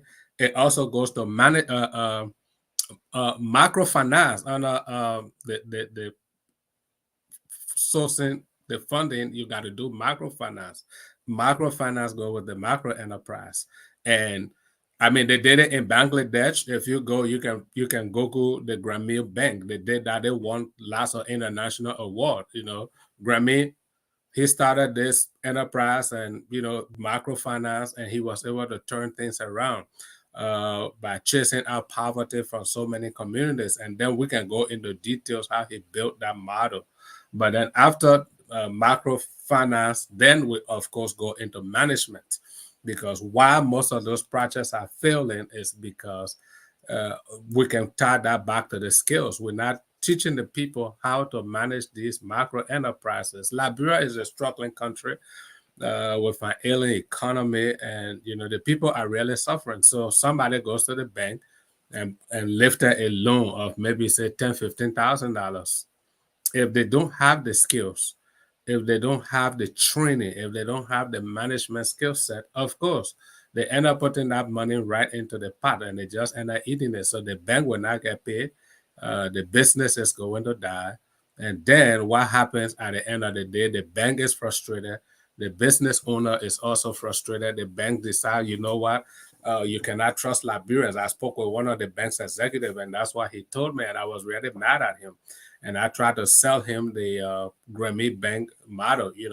I said the failure of, I said you cannot blame Liberians, and this bank executive was a foreigner. So I said you cannot blame Liberians. I blame the bank. He was like, oh no, we did what we did. We gave them the loan, and then they don't pay back. Liberia has a very bad history of repayment. I said, but it's not the people's fault. It's you, the bank, who gave out the money. It's your fault. You see, so everybody trying to shift the blame, but the blame falls on the bank. Major blame falls on the lenders, and not just the borrower, because the level of the people, so you got to work with them. That's not how Grameen did it. So the Grameen Bank model will work very well, effectively in Liberia. So that's just a brief intro, and then we can go into the meat of the whole thing. Yeah, so let me get it clear again. Why should we blame the banks? Yeah, when we get into the meat, I'll tell you why the bank should be blamed. Like this guy and I flew together. He was a bank executive, and I was like, listen, you're not helping them. And he was like, everything, but Liberia has a bad payment, bad history of repayment. You give the money, they're not going to come back. I said, but you blame you. Now, this is what Grameen did. Grameen did not just take money and give it to, how do you just take money and give it to poor, struggling people? You're not going to get it back. You got to put some things in place to make sure that they be able to pay. But so this is what Grameen did. Grameen will go into different communities, rural communities, poor places. They go with the microfinance. They go with the money. They don't just hand the money over to the people. The first thing, they put them in groups. They put them in groups of 5s. So they are developing themselves. They have time to meet. They discuss their business. They do how they're doing business. The guy, I was a trainer when I was in Nigeria. Okay, for oil companies, when they're doing macro enterprise development, I go there to train them. You got to train them on basic bookkeeping skills, very little, because Liberian people don't understand. You give the person the money, the person, they go to the market, they get whatever they wanted to sell. Let's assume this person decided to open a shop or something.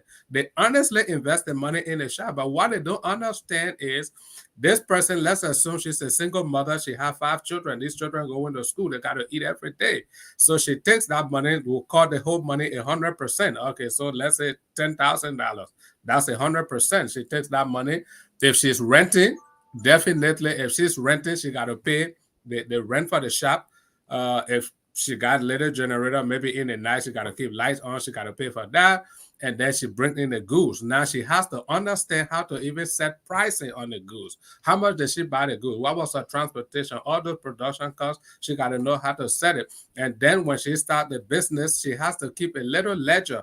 That's what Liberians don't do. That's where the bank failed, and that's why Grameen succeeded. So what they did, Grameen Bank, what they did in their model, they have a professional from the bank who work with these poor communities, who work with these poor people. So as they train them first, and then they give the money. As they invest the money, the bank doesn't leave them. The bank works with them every day. So let's assume you have a dedicated department in the bank that goes on the field. They call them field agents. They go in the field and visit all these businesses every evening to help them close their books. Because what was your sale today? Because every time somebody comes and buys something, you are losing stock. So they learn how to take inventory of what they got in the shop, how much they sold, what is the profit on that, how much is coming in. So you know that money.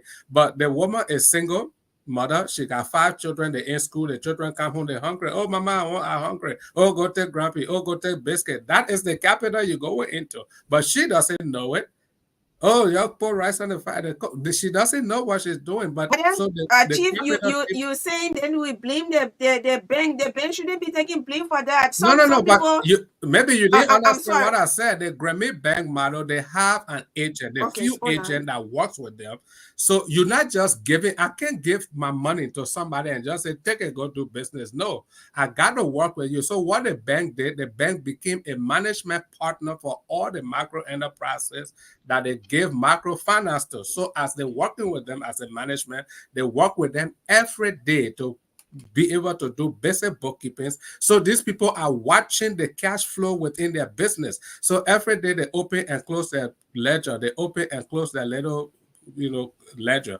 So they know, they can see exactly the flow of goods and services within their shop. So they know exactly where they are. They take their stock. They know what is left. They know what is needed. And this, they know how to cap. So they build with them 1 month, 2 months, 4 months, 5 months until these people get used to it, to the point they start to make repayment back to the bank, and they follow them to the business, get to that point where they know, okay, it's now viable. Then they start to relinquish their control. They start to pull back because now the person can do it. It's like you're trying to teach a child to walk. You just let him stand up and then you turn your back. No, you got to be with him. Watch him take or lift him up. So that's where the bank did not do. They just give people money and tell them to go. Okay. How you expect them to pay back? I understand. So the Access Bank is giving out loans. They should be able to guide, they should guide the people. Guide the people in the process. Yes. Okay. I don't know whether that's happening. It's not happening. That's why it's failing in Liberia. That's how I came to talk about. It's not happening. Okay. So let me introduce Christopher Fowler. Christopher Fowler. Chris, how you doing? Yeah, it's good to have you on. You remember, Bobby, you remember Christopher Fowler? I do. How you doing, Mr. Fowler? Okay. So you yes. Where? Chris is muted. Chris is muted. Okay. Can you hear me now? Which one? Okay, I think it's okay. Yeah, so we will come to you. Let's give them time to he just struck a very good point that the banks give loan and they do not guide the people in the process. I know you've taken loan before, and no one has, the bank did not do any follow-up on you. But we'll come to you and you'll give us some some of the challenges businesses are facing, and how can we be able to grow, expand small medium-sized businesses in Liberia. Okay, so we'll get back to you, Chris. All right, so Chief. Okay, I bring this one down. Okay.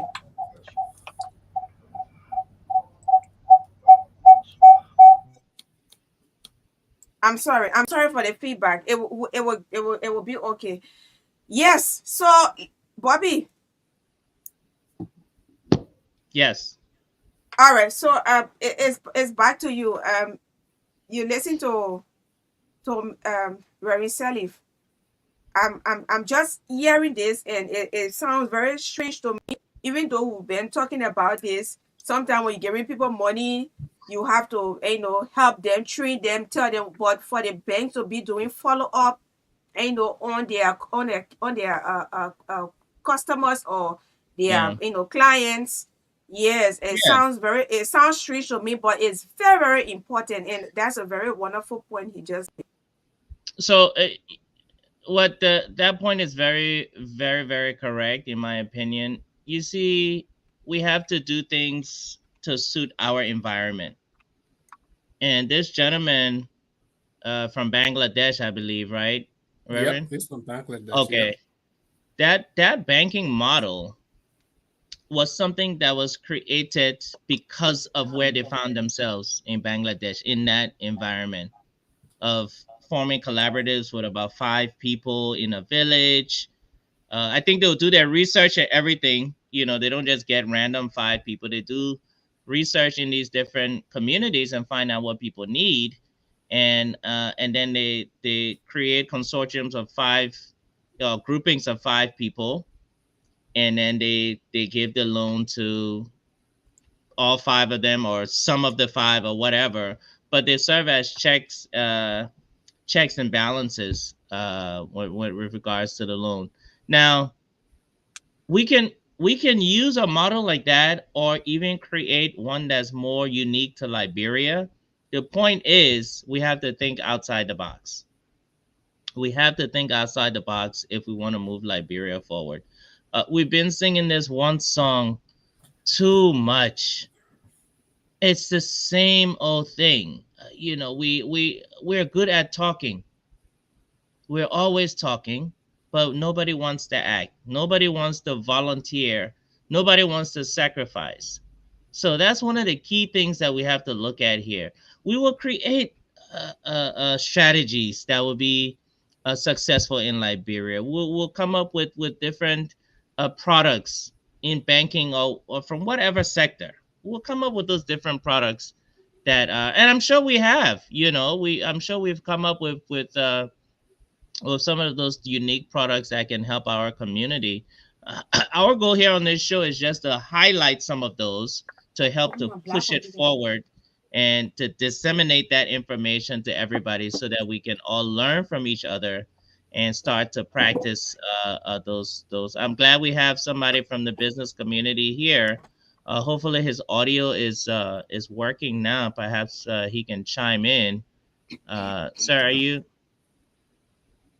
Yeah, Chris.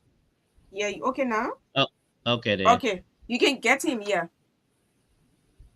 Yeah. So Yeah, if go he's in on. studio, I guess he can join you there. Yeah, so I'm glad that You Reverend hearing him? no, Okay. we're not. Okay. You're not hearing him? No, we're not. We can hear him. We Oh, cannot okay. hear I'm him. sorry. Yeah. It's for me. It's for me. It's okay now. Okay, so you can hear me now, right? Yes, we hear you loud and clear. Okay, so the banking model that he discussed is a very There's an good idea. echo. I don't know if you guys are close to each other. Okay, try again.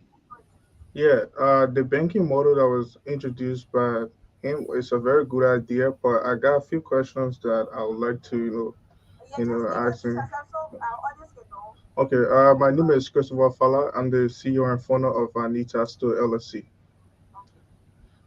Yeah. Juanita Store. Firstly, discussing the training process before giving loan to people for you to empower them and teach them the necessary things for them to do before giving them the loan.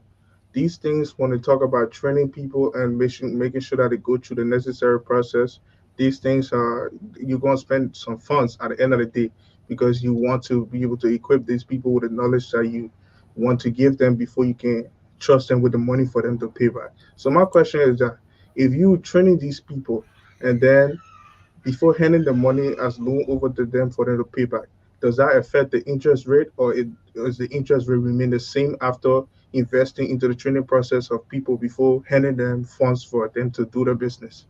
That's a good question. The interest rate got nothing to do with that. You see, now the training works both ways. The training is a protective mechanism for the banks, because you're risking. You're taking so much risk, giving I'm people so money that sorry. you don't know.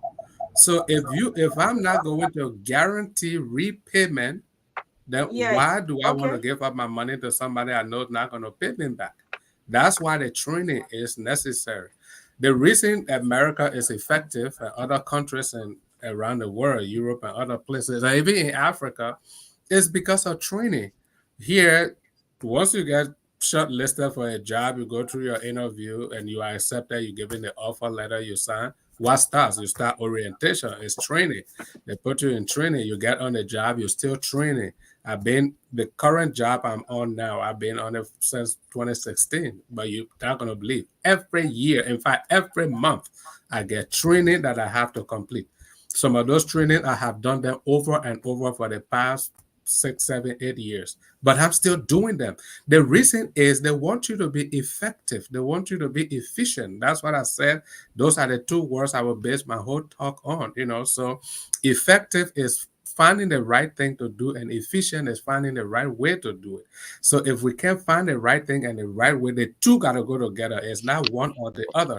So the training is a protection for it. The training is even more important for the banks than the people, because if I don't train you to be successful in the business, then how do I get my money back? So the training Yeah. should be do before I give you the money. I should train you on how money works, how business works. How do you do business? How do you take stock? How do you do this? How do you set price? How do you calculate profit? How do you do simple bookkeeping? I need to, because the people you're giving those money to, some of them not been to school. They don't know what they're doing.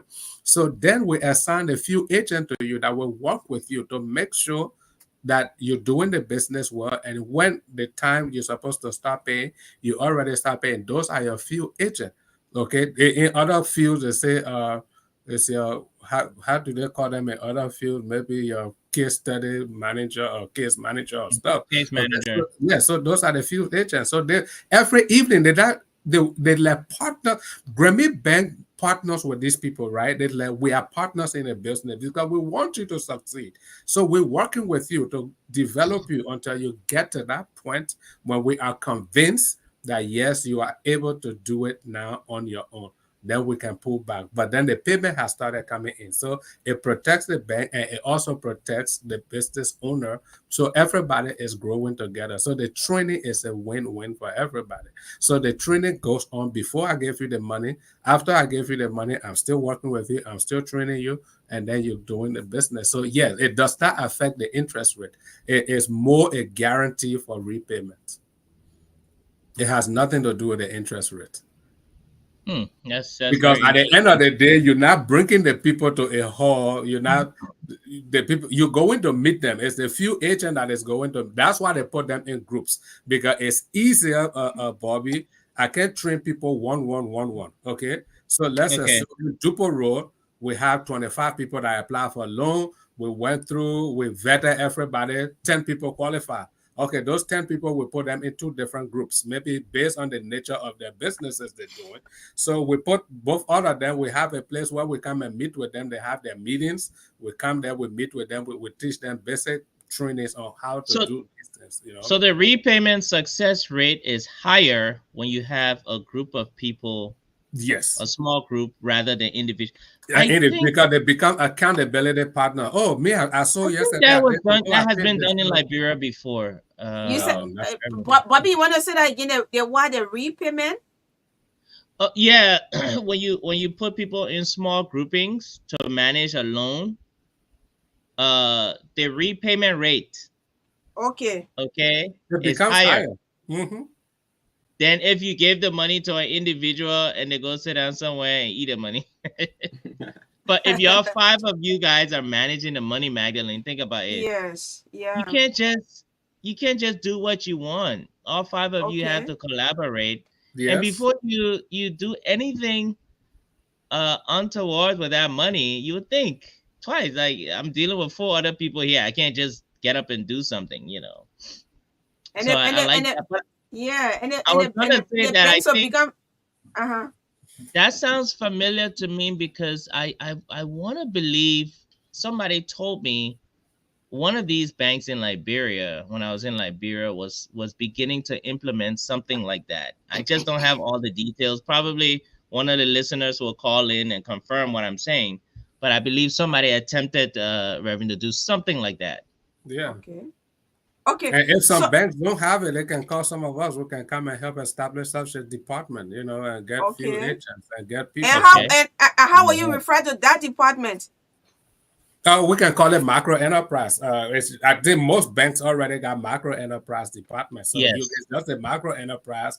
They take the requests, they take the applications, they process them, do the vetting. They know, okay, based on this. And because these trainings are not in place, that's why the bank now have to ask for higher collateral, because the collateral is just a security. Okay, that if we don't get our money, we go after your one lot or your house or something. Yeah. But if we have effective training in place, it's just like in America. I was talking with somebody. They have a group here in our city called I think 5F or something, dealing with the rate of recidivism. Right, people go to prison, you get them out. After a few months, they're right back into the system. And I told them, yeah, why wouldn't it happen? Because while the person is in prison, if the person have one more year to come out of prison, we start the training. We start training them to be able to readmit them in society, giving them life skills so that when they come, they should be able to get a job, they should be able to get a house. That's why I said some of the questions on those forms should be removed. So if we don't do that, we're only setting the person up to go right back to prison, because the person being out of prison, they did their time. Now they come out to go apply for a job, they fill a form. On the form, they say, have you been convicted of any crime or felony? Have you been to prison? Once you say yes, nobody wants to give you a job. You want to apply for a house, you say yes, nobody giving you a house. So the man out of prison, now he can have a job. He doesn't have a house. He will go commit another crime because he's a human. He got to survive. So that makes the rate of recidivism very higher. Okay, so it's the same thing with the banking sector and the macro enterprise development in Liberia. The money they will keep giving to the people will keep eating the money, the bank will keep distrusting the people will keep suspecting the banks, and nobody's helping. And then I'm supposed to come in with the government side, but we just got started. So the government also should be able to put some money in some of those bank model, so that it's not just the bank's money. But government should, because it's your people that you are developing in sustainable development. You want to raise the quality of life for the people. That's the bedrock of sustainable development, raising the quality of life, for the people. So you should be able to apply some money into the various banks for macro enterprise development, so that the bank is not just taking all the risks. The government also has to be involved. Reverend, let me ask you something, and then we'll bring in the gentleman Chris. from Annie Store. So wouldn't you agree that part of the problem, the overarching problem with Liberia, is accountability, both on the side of, yes, the people that receive loans, but also the bank officers, the loan officers, because you hear these stories about people not right, Magdalene, they won't approve you for a loan if you don't give them a kickback. Yeah, sometimes. Yeah, you want. If I gotta give you a kickback before you give me a loan, then what makes you think I'll even want to pay the loan back? No, but even at that, even at that, there's even a bigger problem. You're talking about just the kickback. So at the end of the day, let's even make it sound worse, right? So the loan officer is even giving the loan to people who are not qualified, but those are the people who have agreed to give the kickback, because there are some that will not give kickback. So if he finds anybody who's willing, because he's only looking out for himself. So he knows this person is not qualified, but this person agreeing, hey, my man, if you give me that 5,000, my man, I'll give you 1,000 inside. So he's not qualified, but he's willing to pay you that money. So you end up giving it to the wrong person. The bank is not going to get that money back. So what is the role in government? I don't even know how to prevent that when the system is so, I don't want to say corrupt, but everything is so the government got government there has to be some oversight. Man, everybody got to agree that we want to develop our country for it to work, because There are too many layers of Yeah. corruption. Mm-hmm. So And the so government can't clean the system if the government's not willing to clean itself. And that's Hmm. the problem that I have. When this rescue team came in their 100 days policy proposal that they came up with, at the bottom of it, they have where they got under, because I read that document, they got at the bottom, they have under accountability. And there are two things they said they were going to do by May 25th. The accountability is every government official will be made to sign uh, to declare assets and to be able to sign some commitment. commitment Up to bond. now, even the 100 days, that's what I keep telling all the other shows. You don't need money to implement that policy. Let people declare their asset and let them sign a commitment form. I think something about I have it on my desk. Okay. I will pull it up. Okay, so Reverend, thank you. Let's hear from Chris.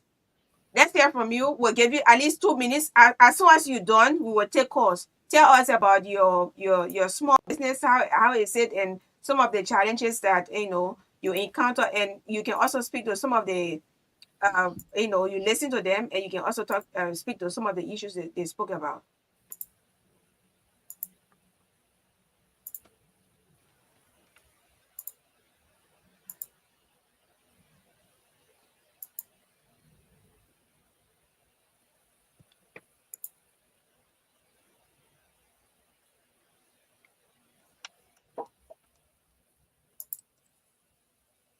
Bank implementing that for the banks implementing that strategies, right? Um, but also too, it comes down to the agent.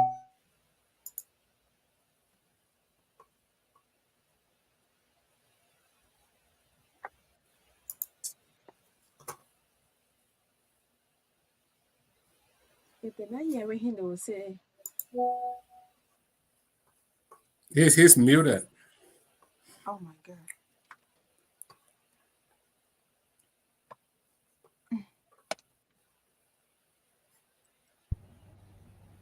Okay, can you hear me now? I think my mic is sick, honey.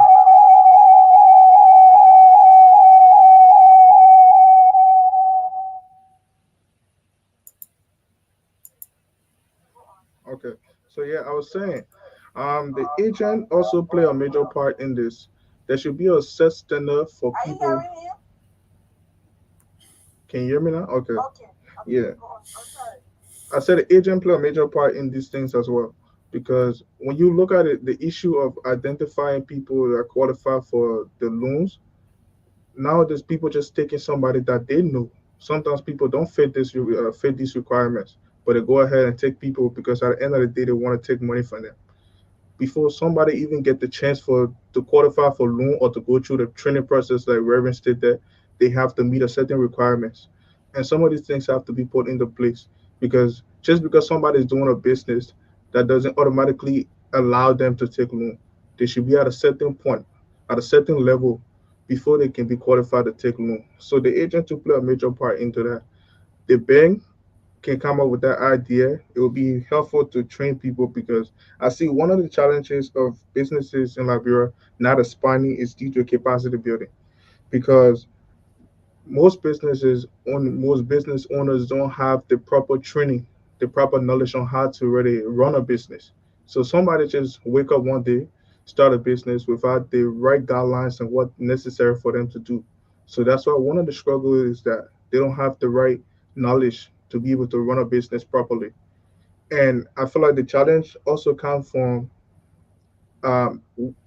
people who already have the experiences running business. They're not lending hands down the line to those who already, those who want to do business as well, because there should be roles that come in. It's good for us to build people, but also to is good for us to offer mentorship to people who down the line who want to be able to learn business to a higher level. So that's one of the things that we should be able to build people, offer a workshop, training program, marketing strategies, getting people to adapt to new technologies, getting people to adapt to new strategies, see how business outside Liberia is being ran by other people. Then people eyes can start to open that business in Liberia is still slow, still struggling because you know how it's been running in Liberia. But the problem I have with the bank is this, and I agree with some part with the bank for this. Also, too, I disagree with them for this. The bank is right to post a high interest rate because the people in Liberia, some of them, not everybody, but majority of the people, they fail to pay by the bank loan after they give them. And I think one of the causes of that is because of the interest rate being too high for somebody who, like the Reverend state there, have come from a background who is struggling, have family to support, have people to take care of. These people, when they go for the loan, because they come from that kind of struggling background, they're going to find it difficult for them to manage and properly, use that fundings to help upgrade the business to a certain level. So, like I said, there should be a standard in place. There should be certain requirements that people should meet in order for them to even qualify for loans. That's the part I disagree with the bank is the high interest rate. But where I agree with the bank is that so for you to force people to pay that money back, you have to give them a certain loan that pushes them to pay that money back. But they shouldn't just give anybody the money because they think this person is a business owner or this person is doing business. There should be a standard. There should be a requirement, and people who already have the experiences in business should help build people capacity who doing business as well. Thank you. What your pause? Yes, what your pause? Sometimes it's not just, yeah. 077 25 38 19. 077 25 38 19. You are so low, Magdalene. We can hardly hear you. Yes, 077 25 38 19. You, Hello. yeah, we can hear you now. Hello. Yes. Yeah. This is Mr. Former. I'm calling from Kingsway. Yes, sir. I'm the provider of JP Medicine Stores in Liberia. You say what? JP Medicine Stores in Liberia. I'm the proprietor. Okay. Yeah, you see, Madeline, I think I listened to the radio, right? And the guy get to speaking. He said he agreed with the thing because we got this so they get high interest. Okay, why the person pay on time? That wasn't me. With the such a document bank in Liberia, I know that when you pay the money for them, after you complete the payment, they give return on your interest that you pay. You want to pay Liberia do that, right? You first give you 100,000, you know, 16 getting that money into the way 145,000. No, the children alone. If you take on the check, that money you're going to start paying. It constrains the business budget to pay this money. The business money like on zero. When I'm paying the question. So let's also look at that side. Okay, Chief. Thank you. Thank you. Yeah. Thank you, sir. Thanks for placing your call. Yeah, let me take another caller. Hello. Yes, sir.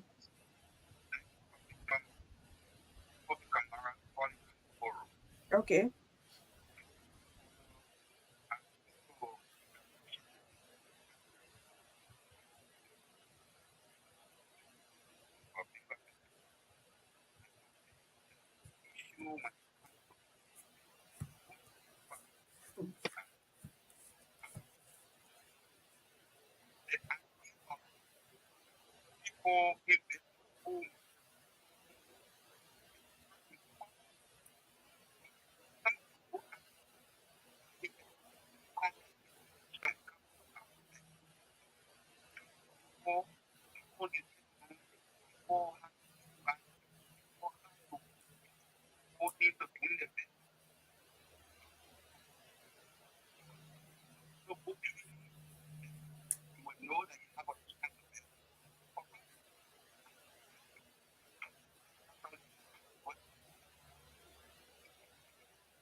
Hmm.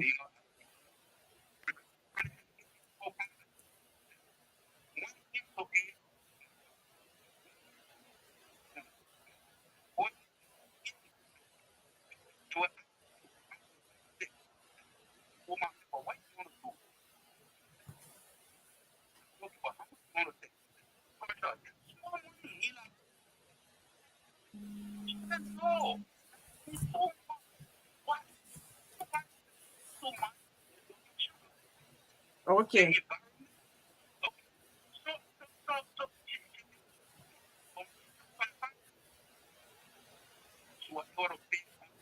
Okay.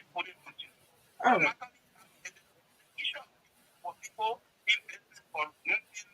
Okay. Thank you. Thank you. It's important. Yeah. Hello. I'm doing fine. Except your feedback is so terrible, but I don't want to let you go. Yeah. Yes, sir. I myself happens to be a businessman. Fortunately, I also was like the oldest businessman in this country. You want to say that again? Yeah, you want to repeat? We just said something, and I don't know who the oldest businessman. What's his name? Okay. What I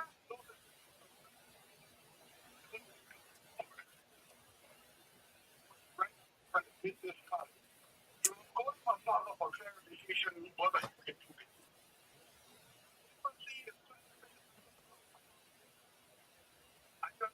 Yes, sir. Yeah.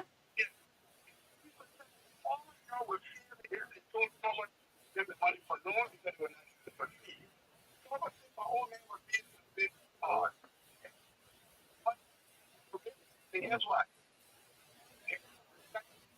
From this country. The issue. If you tell me this is Nigeria, this is people. Our major objective. Okay.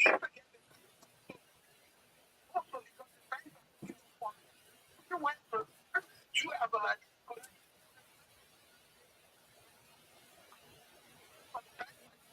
for the Lebanese businessman. Okay. Chief, thank you. I would like you to please text me on this number so maybe we can send you an invite to join us on one Friday so we can have a discussion. Okay, then I will text you on this number. Yeah, I'm not seeing your number. So just text me right now so I will call you back. Okay, thank you, ma'am. Okay, sir. Okay. I will take the last caller. Yeah, time is not in our favor. Hello. Hello, Madeline. This is Abraham Sakama calling you from Subasa. People. Project One.